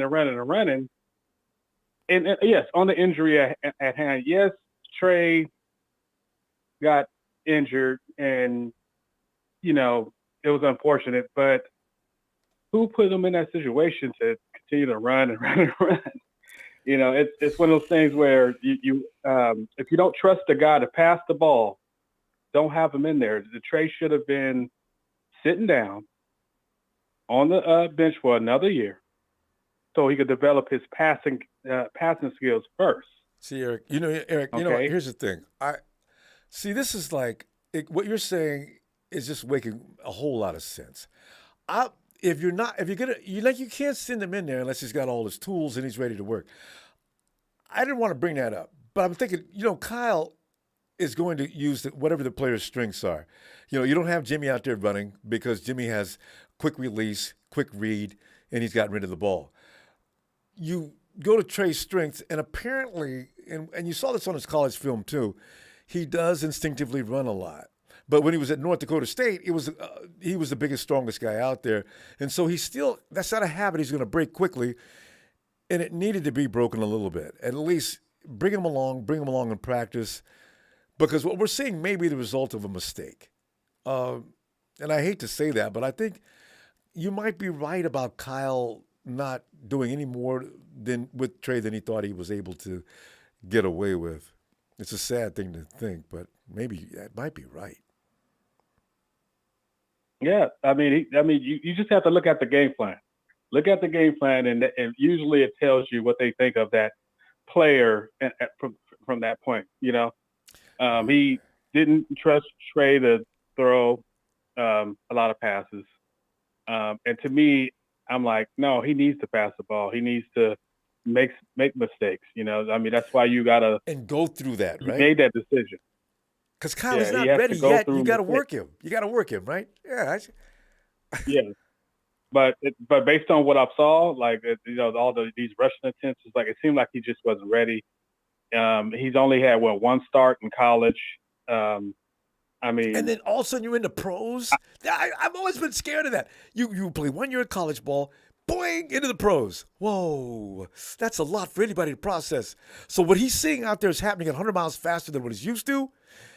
That's why he couldn't make decisions all really quickly all the time, because it's just not used to that, right? He was getting a little better this year, but it's a process. Yes, the speed of the game was too much for Trey. He thought in the Arizona game, he thought he was going to run over two guys like he did in college. He was playing against midgets in college. he was running on little guys. In the NFL, you're not going to be able to do that. There's a lot of big guys, a lot fast. Well, Trey even said it himself. Yeah, I was the biggest, strongest guy out there, but now that's not the case. They're coming at me faster. And yeah, he even said, he used the word, they're coming in a lot faster now. So these are the adjustments that have to be made gradually. You just can't throw him out there. They forced this. And now the sad result. Yeah, so that's why, I think the locker room was divided too. I mean, you see how they celebrated with Jimmy. It was like, yeah, our guy's in here, and to me, I don't think they dislike Trey. I think they just feel like Jimmy was the best option because they're trying to win a Super Bowl. They don't got time. Like Trent Williams and other guys like that, they don't have time. And when you have a good team, you want the best quarterback available. And Trey, as far as his passing ability, and to me, when I look at his body, I don't think he's grown into his body.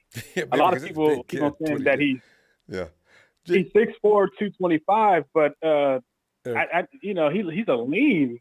He probably needed to be a little bit bigger. Josh Allen is probably like 240, 245. It's true. Eric, we're going to run out of time here, but listen, pleased to meet you. I'm going to be back Wednesday. If hopefully you got some time, we can continue. All right? All right, take care. Thanks, Eric. You too. Yeah, that discussion, I've seen that discussion. I just keep wondering, Kyle, why don't you let him do this? Why don't you let him do that? Do you not think that he can do that? And you keep running him because, that's the only thing you think he can do. When you think it's just from, if you look at what's going on, you start to assume some things, right? Hey, Frank, in the middle of a fish sandwich, had time to talk to Frank. Get in there, man. Ronbo.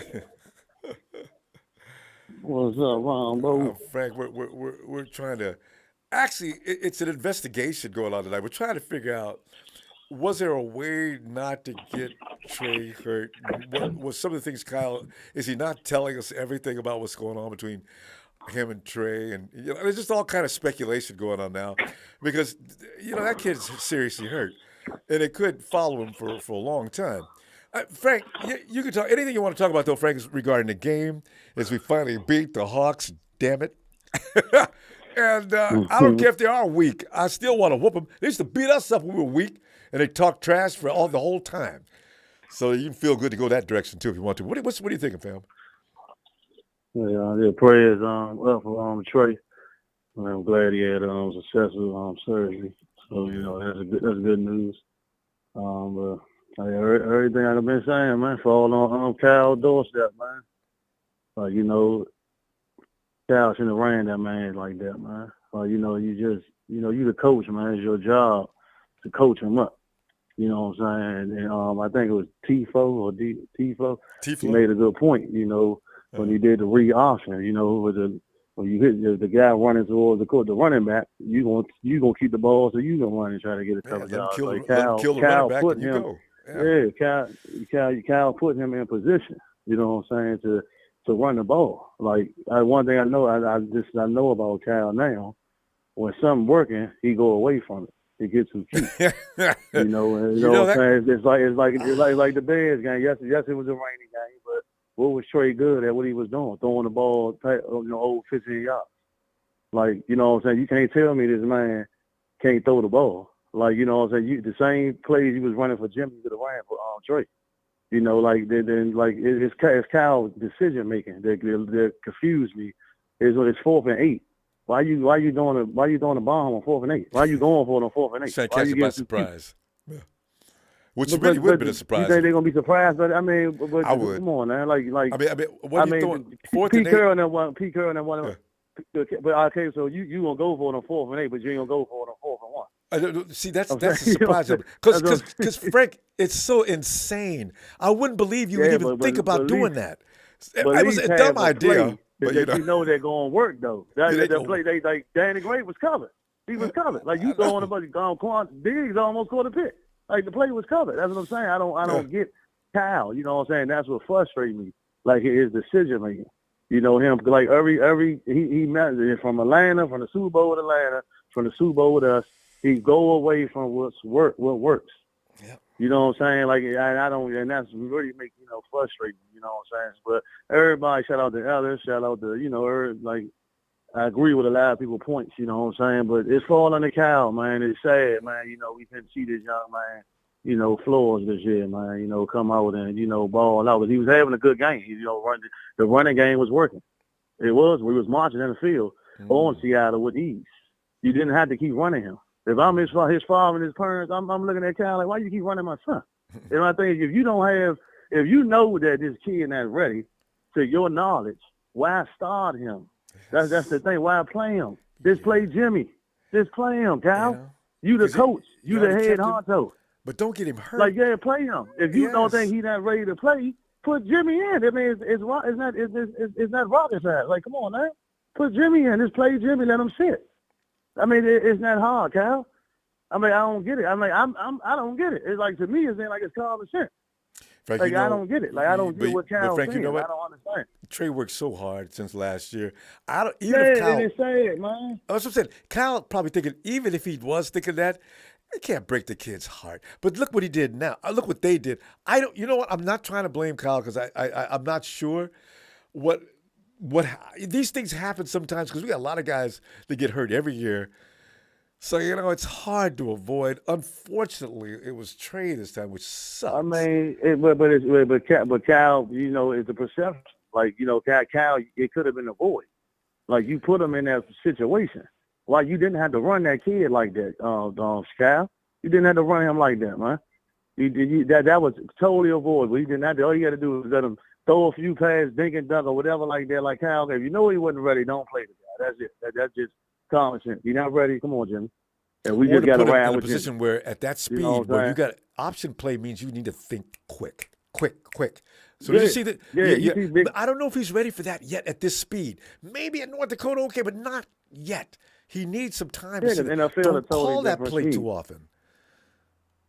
I mean, look, shout out to the defense, man. Shout out to, I'm happy we won, but it was a bittersweet, That's why I didn't call in yesterday, man. It was, heartbreaking for Trey, man. 'Cause I think he was going to have a good year, man. But, it's still high, man. I know he's going to come back stronger. We're going to have faith in the high power. He's going to be good. God got him. Yeah. So, it's cool, man. Just going to Denver, man. Like, I ain't the type you talking Super Bowl. I'm just like one game at a time. You got to respect each team. That's me. Right. One game at a time. I ain't thinking about Super Bowl. One game at a time. Well, Frank, so we on the Denver, y'all. Let's focus on Let's Denver. go get that. All Frank, right, we'll see Ronbo. Wednesday we talk about it. Let me go ahead and make this fish sandwich, man. I knew you was getting ready. Man, I'm down, man. You know what I'm about to do, Ronbo. Fish, man. Hot sauce on it. Night, fam. Have a good one, Ronbo. Love you, man. Love you back, fam. Night. And Niner NL says, could you imagine Jimmy gets hurt in the next few games? Jimmy can't stay healthy for all games. I am concerned about that. I was concerned about it yesterday when he came in. I said, we could have a double action act loss today, man. Jimmy, please be careful. Then Jimmy runs down to run a minute. Oh, I was just passed out. He made it. I thought he scored, though, when he bounced off of Mike McGlinchey and into the end zone. I said, he touched McGlinchey. That's his own guy. What is the problem? They didn't give it to him. So, you know what? I don't know. I'm sure they're making phone calls to see if they can find somebody else. Niner Nell, thanks for that contribution. Hey, mamacita. Latino heat. Emilio. Emilio, you brought the heat in on Phil. I couldn't Can you believe come it, back to me one more person? Yeah, we can do that. Yeah, we're going to talk more. Fuck them Niners. Is JJ over your house? What is going on? Hey, come back to me. Okay. All right, we come back. Eli. Yo, Eli. Eli's not available? Is that him? I heard some. Eli, can you hear me? Eli? Hello? Yeah, hey, there you are. Eli, come on in, man. We're waiting for you. Yes. Yeah. Oh, thank you so much, Rondo. I'll get straight to the point. All right. I'm a Dallas Cowboy fan, but I am a fan of Trey Lance. Okay. And I was looking forward to him getting in and being able to be developed. I want to say something to you, and it may be kind of hard. I believe what Shanahan did with Trey Lance was deliberate by running him a lot to get him injured so he can get Garoppolo in, which is his choice.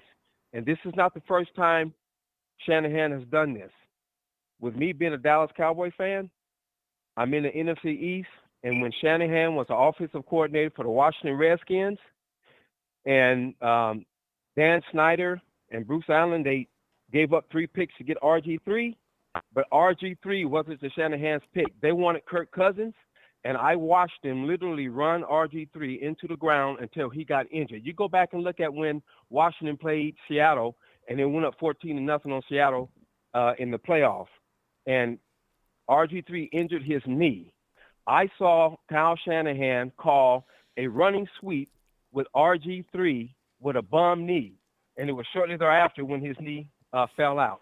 So I was really concerned about Trey Lance under Kyle Shanahan. Once Garoppolo was re-signed, I have a feeling that he was going to run Trey Lance up the middle, around the side until he got injured, so that way he can get his guy.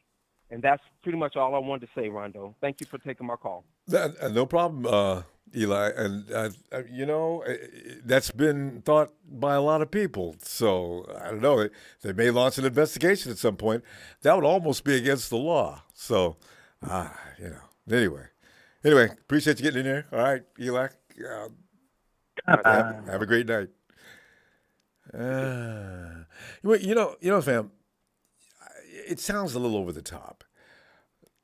I can't imagine anybody being that evil. Seriously. Yeah, I just can't see it. That's just too much. If you don't want to play him, you just sit him down. You don't have to get him killed. That would be my thing. And I don't know. The RG3 thing, I don't know. Maybe Shanahan was a little pissed because the owner didn't appreciate that he picked Kirk Cousins after they'd already picked up RG3 against the owner's better wishes. I guess all of it could be, I don't know. That's just awful, though. Is Emilio?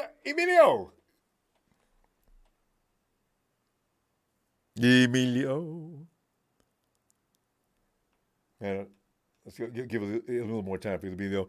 Hey, Josh. Hey, Ronbo. Josh, come on in, man. We're conspiracies are flying, and Josh. Here's the bad thing about this: we beat the Hawks, but we're preoccupied with everything but beating their ass. So every now and then somebody say, "Yeah, I know, man. Beat them damn Hawks." I'll say it. Okay. Anyway, Josh, what are you thinking? Well, it's been a long time since I called in. Yeah, now I recognize your voice. It has been a long time, Josh. How you doing? It's been a while. Yeah, doing better. Right. I just want to. I'm going to go on a steamroll here real quick because I know I'm short on time. I've been on hold for a while. So, number one, if anybody has football knowledge, which I know you do, Ronbo, that you can't put this all on Kyle. Like, you just can't. I mean, this was out of lack of experience on Trey Lance. It really was. Because 3 plays before he got injured, they had a 52-yard run from Debo, same exact play call. Same exact play call. And it's just, it's inexperience. That's what it really comes down to. Trey Lance, he didn't make the right call. He messed up. And Josh, that's it. I just want to ask you something on that point, though, because here's the thing. I know that if I'm the coach and I know how much experience this player has, I'm not going to put him in a position where he has to make those kind of decisions. Not yet. It's week 2. Maybe in week 8 or week 9, he's seen this enough now. I could just trace your call, man. Whatever you call out there, I'm gonna support you. I'll tell you what. Let's see you go for it. Right now, yeah, I run that play on occasion, but I'm not running it all the time. I do think Kyle might have done that too much if he's trying to bring him along fast. For some reason, maybe Kyle thought in practice that he had it down, but when the game starts and the real bullets start flying, it's a whole different ball game, right? So I'm thinking maybe Kyle, you just steer him along. Craig, I want you to do this, or something else this time. We'll run play action a little later on. I just think just you know how Kyle's offense is, though. It's really hard. It's all it is. It takes really hard, right? The nuances and everything else that you need to know. Yeah. I don't think he ever told him like, hey, like that last caller about RG3 and all of that conspiracy theory. Come on, throw that out the window. Yeah. It's he gave him 2 options like he did with Debo. Yeah. Either give the ball to Debo or run. And he did. And the one play Debo scored, and he did. And the longest run of the day, Debo was surprised he got the ball. He said in his press conference. Yeah, well, and it's the same thing that happened with Jimmy in the Kansas City game. Jimmy ran and he was trying to make an effort, to get a first down and lead us to a touchdown and win the game. And Jimmy got hurt. And it's football, guys. That's what it is. And you know what? I hate to break it to all you guys, but Trey Lance is not ready. The guy does not have enough football experience. He just doesn't, I mean, I wish he recovers. We have invested in a lot in this kid. We have, but he's just not ready.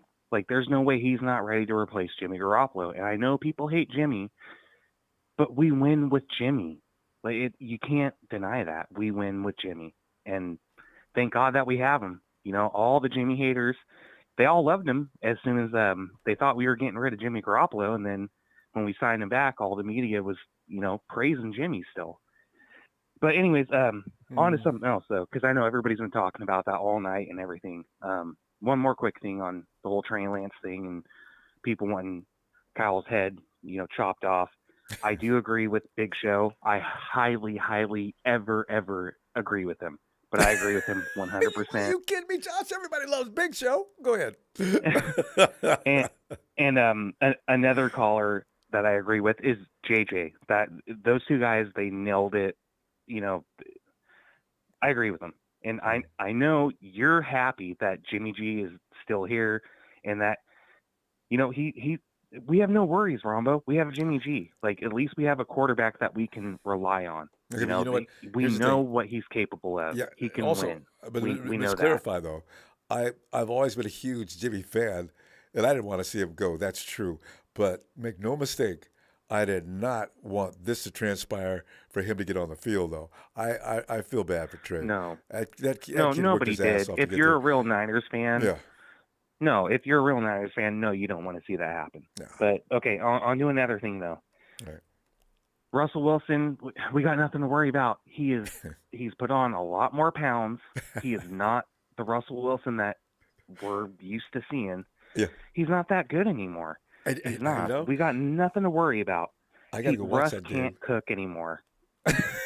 Russ cannot cook anymore. I'm glad you said it. I mean, because next week if we beat him, I'm going to be talking. I'm going to be remembering all these things and just trash him. You owned us for years, didn't you? We took away that lease and threw you out in the street. Get out! Oh, I can't wait to say. Listen, Hey, another Josh, thing, we gotta go. Hufanga, 29, Hufanga. Josh, we got to go though because production's got to cut us off because we're going over time limit. Josh, come back Wednesday though, please. I love talking to you. All right. All right. Production already cut him off. Emilio. Fat Russell. I can't wait. I didn't pay much attention to the first team. ¿Qué pasa? Okay. Hey, I'm telling you, mi amigo, I couldn't be better. You know what's happening, though. You tell you, Emilio's always got, when people start going off in different directions, it just ignites him. Emilio, you've heard it all tonight, or some of it. The conspiracy. I done heard the conspiracies. I've been listening to the podcast all day. I've been hearing everybody talking. I can, with my opinion, I can kind of blame Shanahan, but at the same day, it don't matter. We won the game, like I said. To me, I done told you before, this is Trey's team. Jimmy had a chance. You know what? You can say it's freak accident. It happen. What it is, what it is. So I'm not finna go nowhere, like I said. On to the next, speedy recovery trade. Let's go. We're still in it. If Jimmy takes us to the promised land, so be it. I don't even care no more. We beat the hell out of Seattle. That's all I care about. We whipped the shit out of the stupid-ass donkey. That's all I care about, I was behind Trey. Now is Jimmy the quarterback again? I'm behind Jimmy. So be it.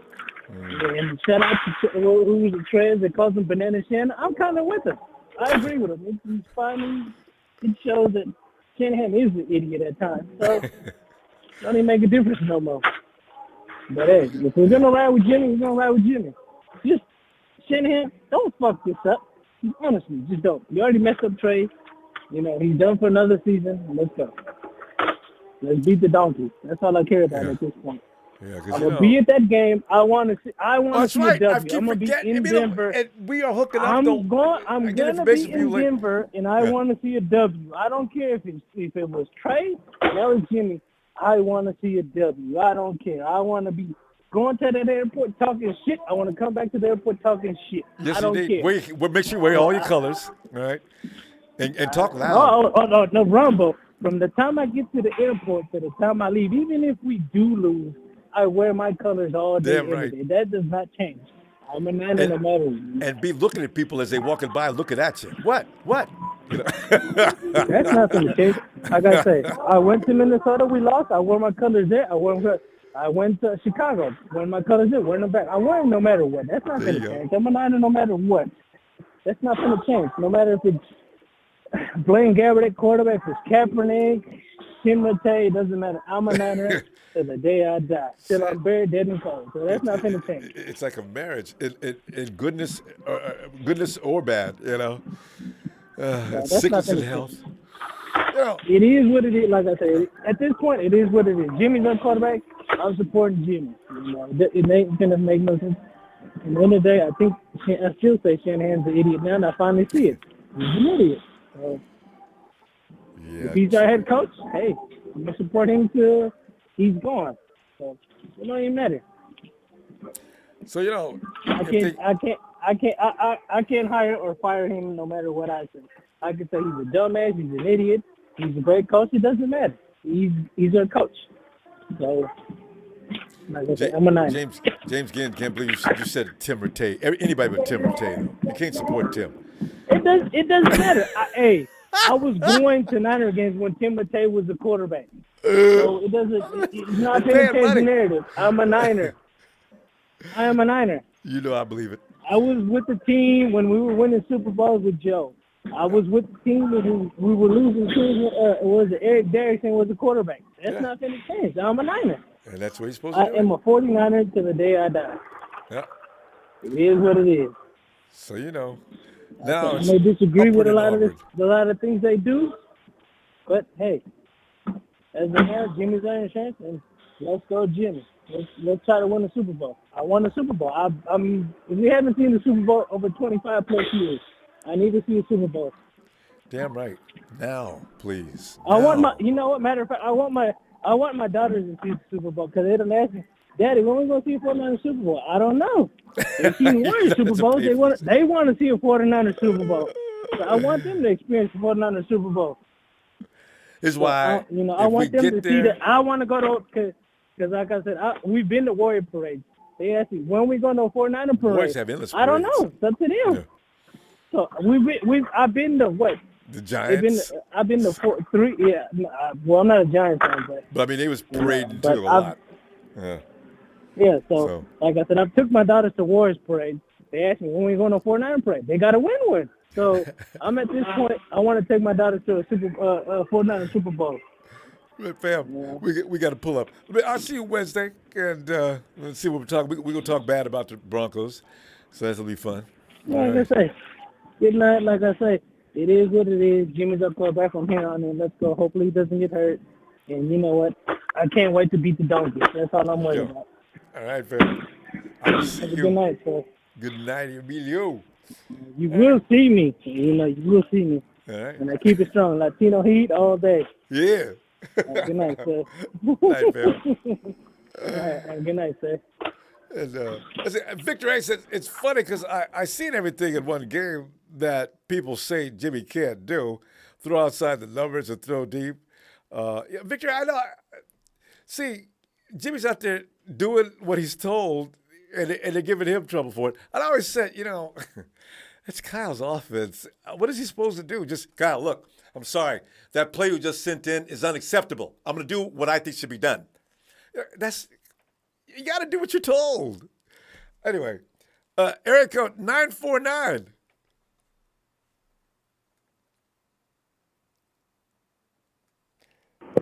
Is that me? Yes, your 949 area code. What is your name?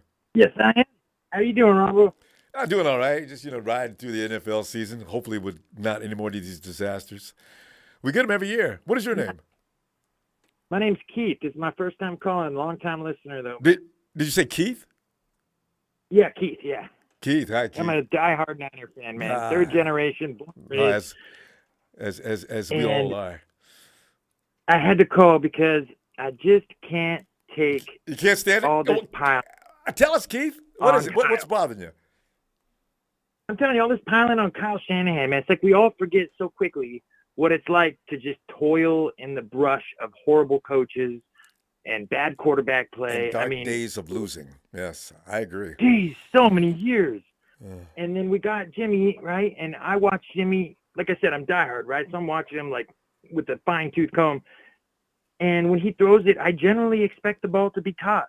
Like I went over a decade not being able to do that, you know? And then, you know, you watch Alex Smith and he goes through multiple, 5 or 8 freaking, you know, offensive coordinators. Yeah. And He got that's what picked on. really happened.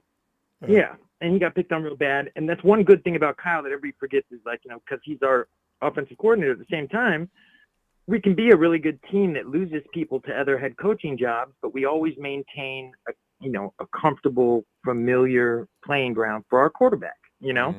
He doesn't have to go through full-on switches every time we lose somebody to another job. But on top of that, you know, we got Trey Lance for a reason. The reason was he's an athletic, mobile quarterback. We're using him in an athletic, mobile way. And it's a football play. It was called.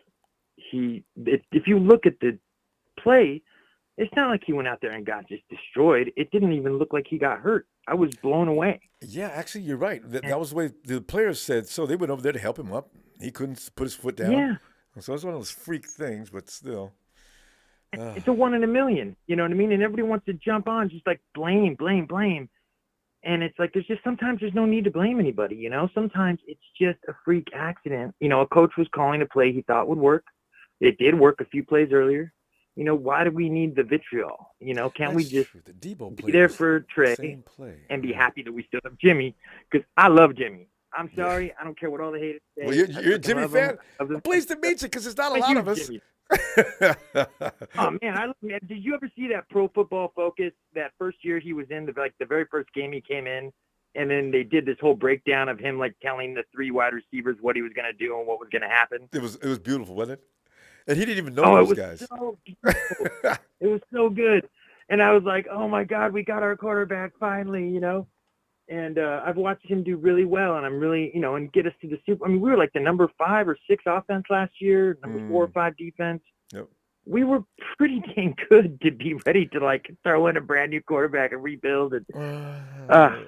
But like I said, also, I tell you something else, Keith, that people don't want to talk about. I think it was also a thing about the cash. Now, if you can keep a young quarterback in there and be successful, although it goes against the grain of everything that's been successful in the past, but financially, the 49ers save money by not, because Jimmy Garoppolo would have been due up for what, 40-something million, because that's where the standard is set right now. The 49ers didn't want to pay that, and they're thinking, well, you know what? Let's switch up here. Let's get a kid out of the draft, and one we think will work out now, and we'll go this route, and we'll trade Jimmy, get a couple of first-round picks later. I said, you know that I think that's what they were thinking, though. You know, that's totally what it is, and that's what it comes down to. Right? They start looking at the team. They see Bosa, they see Kittle, they see, you know, Debo, and they're like, "Dang, man, we don't want to lose any of these guys either." And they got so many people to pay. You just got to cut it when you can, exactly. Right? And Kyle's running a team concept. There's not a lot of heavy lifting from the quarterback. If you notice, the quarterback does his job, but the team is not relying on him to win or lose. It's all about the whole team. That's what Kyle's trying to do. So. Yeah, I'd say that about just about every position, right? I mean, you got put in any running back, they're going to do fantastic. Yeah. You know, any wide receiver. One stat I would like to compare that I haven't done yet, because Jimmy was off the charts in a couple stats, right? And one of the stats, of course, was yak, right? Yeah. And I wonder what Trey Lance's is. Have our receivers, tight ends, you know, and whatnot, running backs, have they come down in yards after catch? Or are they up there right where Jimmy was? Like, is he putting the ball where they can get that yards after, you know? Not at the same rate. Yeah, because that was a big part of our offense, of our production. That's the West Coast offense. That's why a lot of people have a problem with that, and they think it's just dinking and dunking. But really, that's precision. Bill Walsh, he designed that. Put the ball in the playmaker's hands as fast as possible, take stress off the offensive line, and stress the middle of the field. And let them do their thing, especially if you got talents to do that. And that's what people don't appreciate, but that's West Coast offense. That's vintage.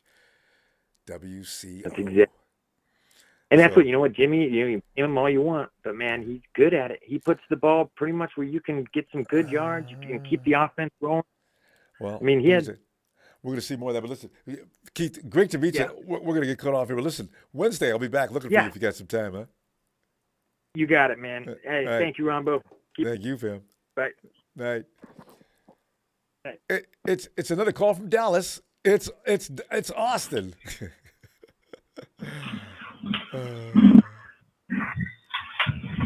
What's happening, Ronbo? Austin, how about them Cowboys? Yeah, you guys beat the Bengals.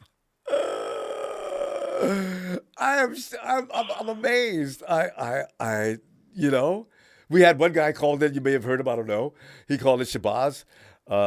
He called in and said that, I told people that the Dallas Cowboys were going to beat the Bengals. And he also knew there was another outrageous win that he mentioned. What was the most unusual, unlikely win yesterday? You guys beating the Bengals that was unexpected. Cooper Rush is going to lose his job. I mean, not Cooper Rush, but Dak is going to lose his job to Cooper. Hey, Ronbo. Yes. I'm happy because you know why? What? Because now, as long as Cooper Rush can keep us above 500 till Dak gets back, we're in the thick of things. Yeah, actually. Wait, is Dak really coming back as soon as Jerry Jones anticipates?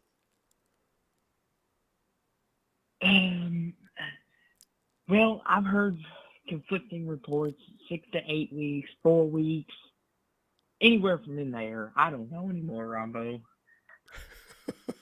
It's just so confusing sometimes. Injuries are injuries, and Jerry Jones, I don't know why he went out there and got everybody in the Cowboy Nation all fired up, thinking Dak is going to rush back out there in week 5. Ronbo, I don't want him to re-injure nothing. If it takes 8 weeks, you take 8 weeks. I'm sorry. Well, it's not going to help your Take team. 8 weeks. Yeah, if he comes out there early and hurts himself again, that's going to set him back for the rest of the season, possibly, right? So though, Jerry's counting those Benjamins, and he's saying to himself, I lost him the year before last, and I hadn't paid him yet. He comes back, gets paid, and here he is laying up again after last year's. And make no mistake, and you may know more about this, Austin, but last year's loss to the 49ers in the playoffs, especially in the fashion that it ended, that had to just set Jerry Jones on fire. So, Dak thinks he's going to rest for 6 to 8 weeks. Jerry's probably thinking, no, he's not. Robert, I can honestly tell you this, that the way that ended, most every Cowboys fan blamed Mike McCarthy. Him too. For that. Yeah. But what they didn't realize was apparently you got to give the ball to the referee so he gets spotted. Now, see, you wasted a lot. He wasted a lot of time doing that, and the clock ran out. And you learn that from Pop Warner football.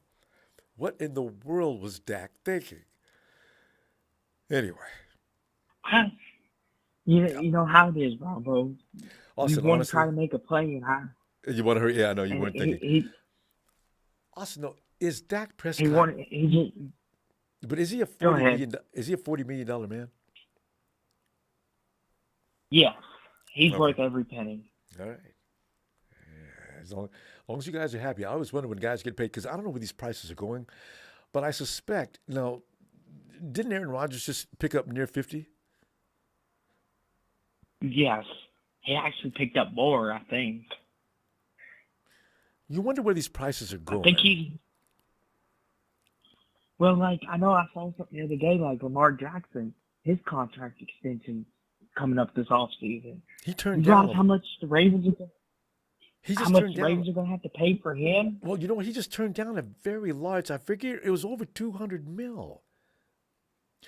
I think I read that right. I just glanced at it because I get tired of Lamar Jackson and the Ravens talking about his contract. But I just glanced. I thought I saw Lamar Jackson turns down a $200 million deal. I said, really? What was it for 20 years or something? Well, why would he do that? He wants Patrick Mahomes' money. Patrick's not getting it. Is Mahomes getting more than $50 million annually? He's getting almost $500 million, Ronbo. Oh, right. Navy 47 point. $230 million, Lamar Jackson turned that down. I know Mahomes is getting near $1 billion. How many years? Yeah, I can't do the math that quick on that. 10 years, Ronbo. He signed for 10 years. See, are you serious? Is that what it was? Is that a 10-year contract? See, because I was so blown away by the monies, I didn't pay attention to the joke of time. Patrick Mahomes is not going to play 10 years of football. Well, you know what? When you look at over in Deshaun getting all his money guaranteed, there's the one. Every last dollar. None of them got a deal that big. And he can't. This is a fun topic. I could go on all night with you. Also, we got to run out of time, though. we got to see you. All right, Ronbo. Go Cowboys. There you go. Have a good night, Austin. And there he is, bringing him in. The red carpet rolls down the aisle. The lights go up. The music plays. It's Papa Dragon. Pop. What are you doing letting that Rudy Poo candy ass call in about the Cowboys? What was his name again? It doesn't matter what his name is. It doesn't matter what his name is. I love beating you to that punchline.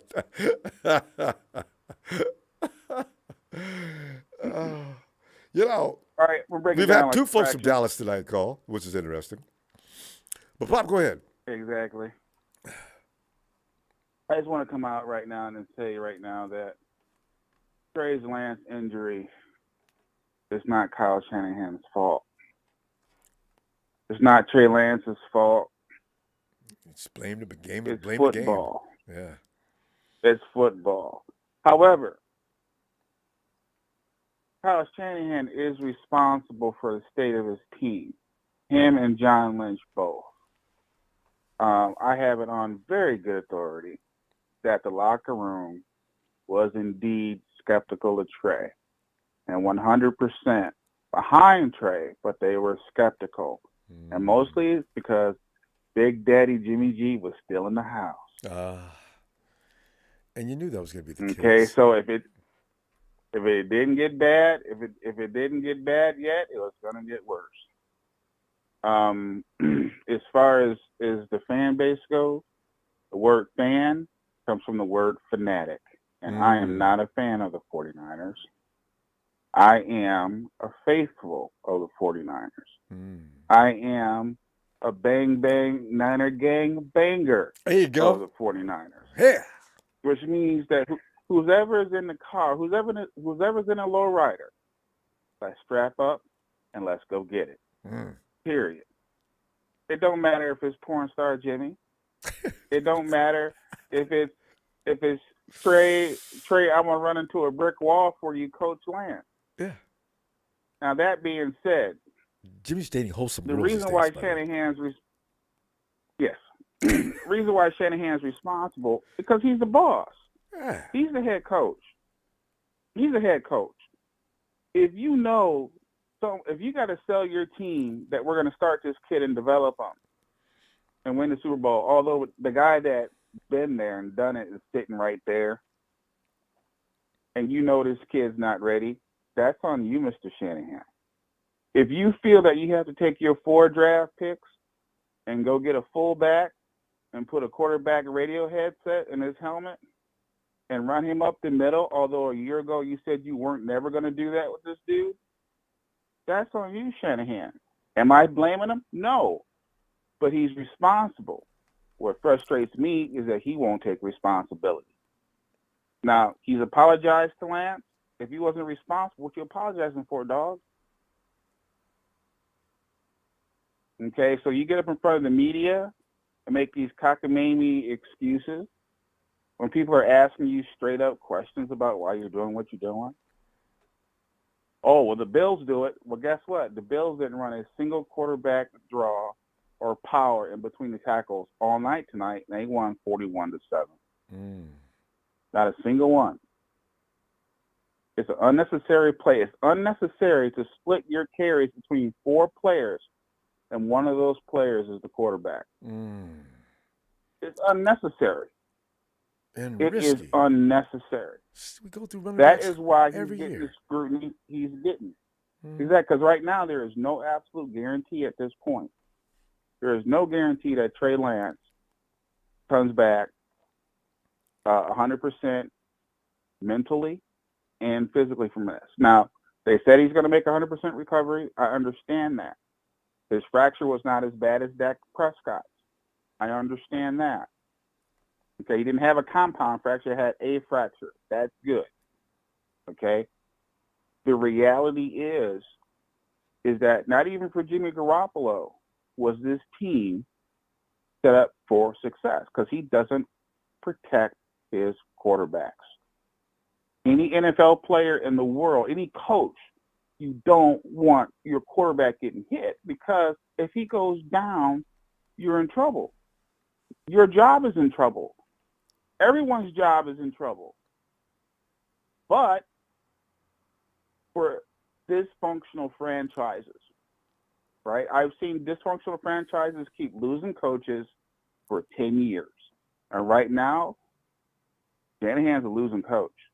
You are what your record says you are. Everyone can sit there and say, oh, he got us to a Super Bowl. He got us to NFC championships. Oh, Jimmy this, Jimmy that. Guess what? DeBartolo wouldn't settle for that. DeBartolo would have fired somebody at halftime. That's the difference.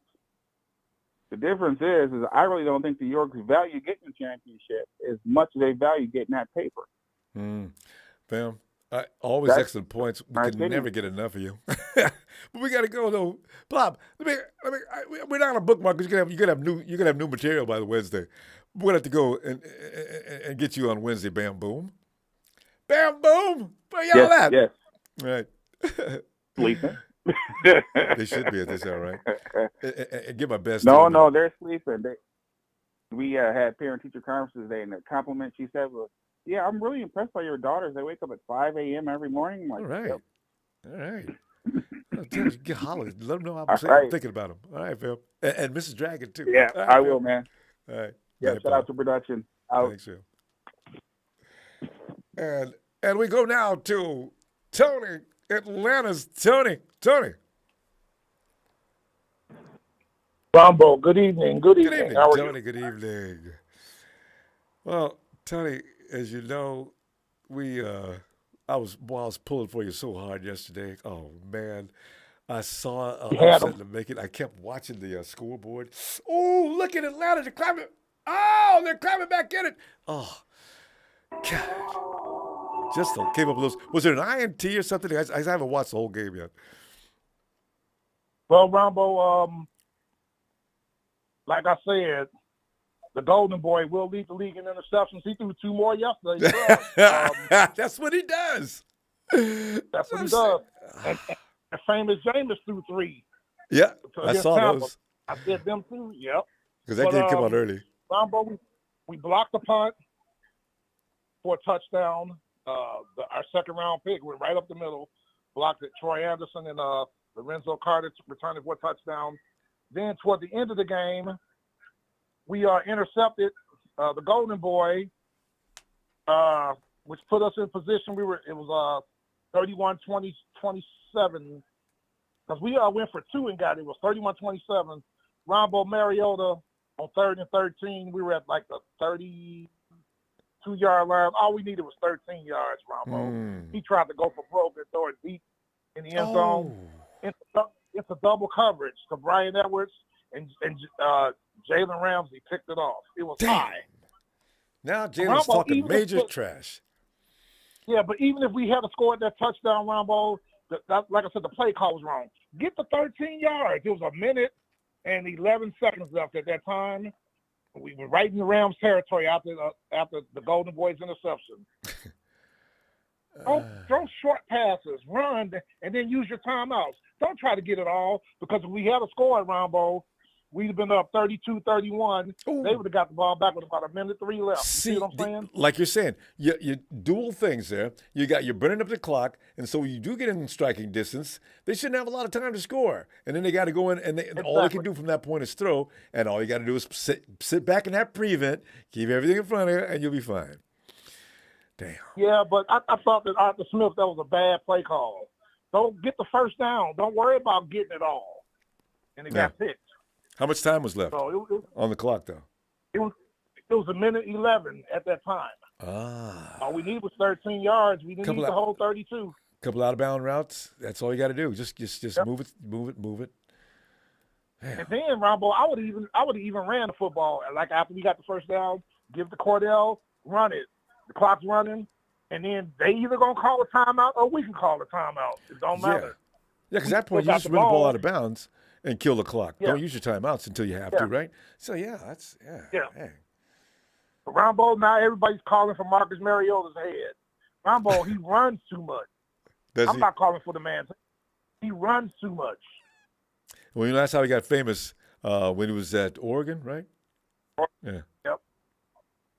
But I want him to use his arm more and not his legs. Well, and he can throw the ball. Yeah, I've seen Mariota throw when he was. He panicked. This is the only thing that worries me, and I'm not throwing any shade on running quarterbacks, but my thing is that they always that they have that capability. Sometimes they use it when they shouldn't, and that's always been a thing. Only Russell Wilson, he is the king. Used to be until he recently, but he used to be the king of. He's not running until he absolutely has to, and when he does, he destroys you. It's always just a perfectly timed run, right up the middle. Oh, God, I knew he was going to do every time we played him. Oh, I knew he was going to. 49ers, you fall for this every damn game. And I'm losing my mind, right? And he did it again. 30-yard pickup. They had the field covered. Wilson runs when he has to. Jesus. Not just to be running. Ronbo, Russell Wilson and Matt Ryan are struggling with their new teams. Matt Ryan threw 3 picks yesterday. He never does that. He's got to get used to Indy. But Russell Wilson, I was surprised. I thought he was Mr. Ain't no place I ain't going to be that I'm not going to tear things up. But they had to fight to beat Texas? What? Really? Yep. 16-9. Barely beat them. Defensive ball game. But, I don't want to get too confident. The Golden Boy has thrown 5 picks already. 5 in 2 games. Wait, who? Stafford? The Golden Boy. Stafford.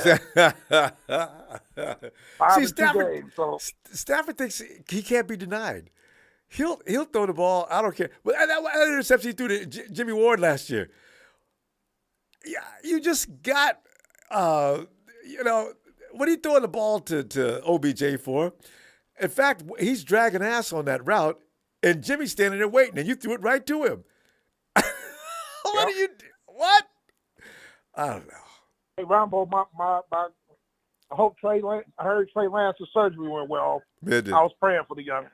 Yeah, he doesn't deserve that. It seems like the headhunters are going after your coach now, what I'm hearing. Yep. And then there's other little things going on the sides that just sort of pour salt in the wound, too. Some of the things that are being said. But, yeah, I knew that was going to happen. And I knew Shanahan was in deep trouble. You got to blame somebody in these situations. It's always going to be either him or Jimmy. This time it's Shanahan. Hey, how did you guys do against the because I saw some of your game. How did you do against those bookends? Those 2 rookies on the offense. You know what? I didn't go watch that game again because we did really well against some period. Especially, Tony, we're out of time now. Let me get back to you Wednesday. It was we're gonna get cut off otherwise. All right. All right, Tony. All right, Ronbo, and we go to Seattle next week, and we're 2-point dogs. We're gonna beat them for you. Oh, you definitely gonna beat them. They're really hopeless. I'll talk to you Wednesday, sir. Looking forward to it. Night, Tony. Have a good night. And maybe, when I think of Seattle's this is what gives me a false confidence. See, because Seattle just beat up. It's really beat up on Denver. I mean, I think the score wasn't really as close as way the Hawks was working Denver. I do know Russell Wilson loves playing us, so I don't know if a change of personnel. He doesn't have DK. He doesn't have a favorite target Tyler Lockett. I'm scared. I am not going to lie. I am a little concerned. I don't want to deal with Russell Wilson, but I was like this before we played the Hawks. I need to keep this feeling. Don't be getting confident when Russell Wilson or his Hawks are around. Beat them first and then laugh, like we are laughing about the Hawks, who luckily got a point. Luckily. Otherwise, they got shut out. If it wasn't for the bad thing that happened yesterday, we could enjoy this day to such a degree it couldn't be measured. Fam, thanks for the contribution tonight. I really do appreciate it. As you know, please subscribe so we can find you when we get ready to talk 49ers football. And don't forget to hit the like. I'll see you Wednesday after Kyle gets through talking. Raiders!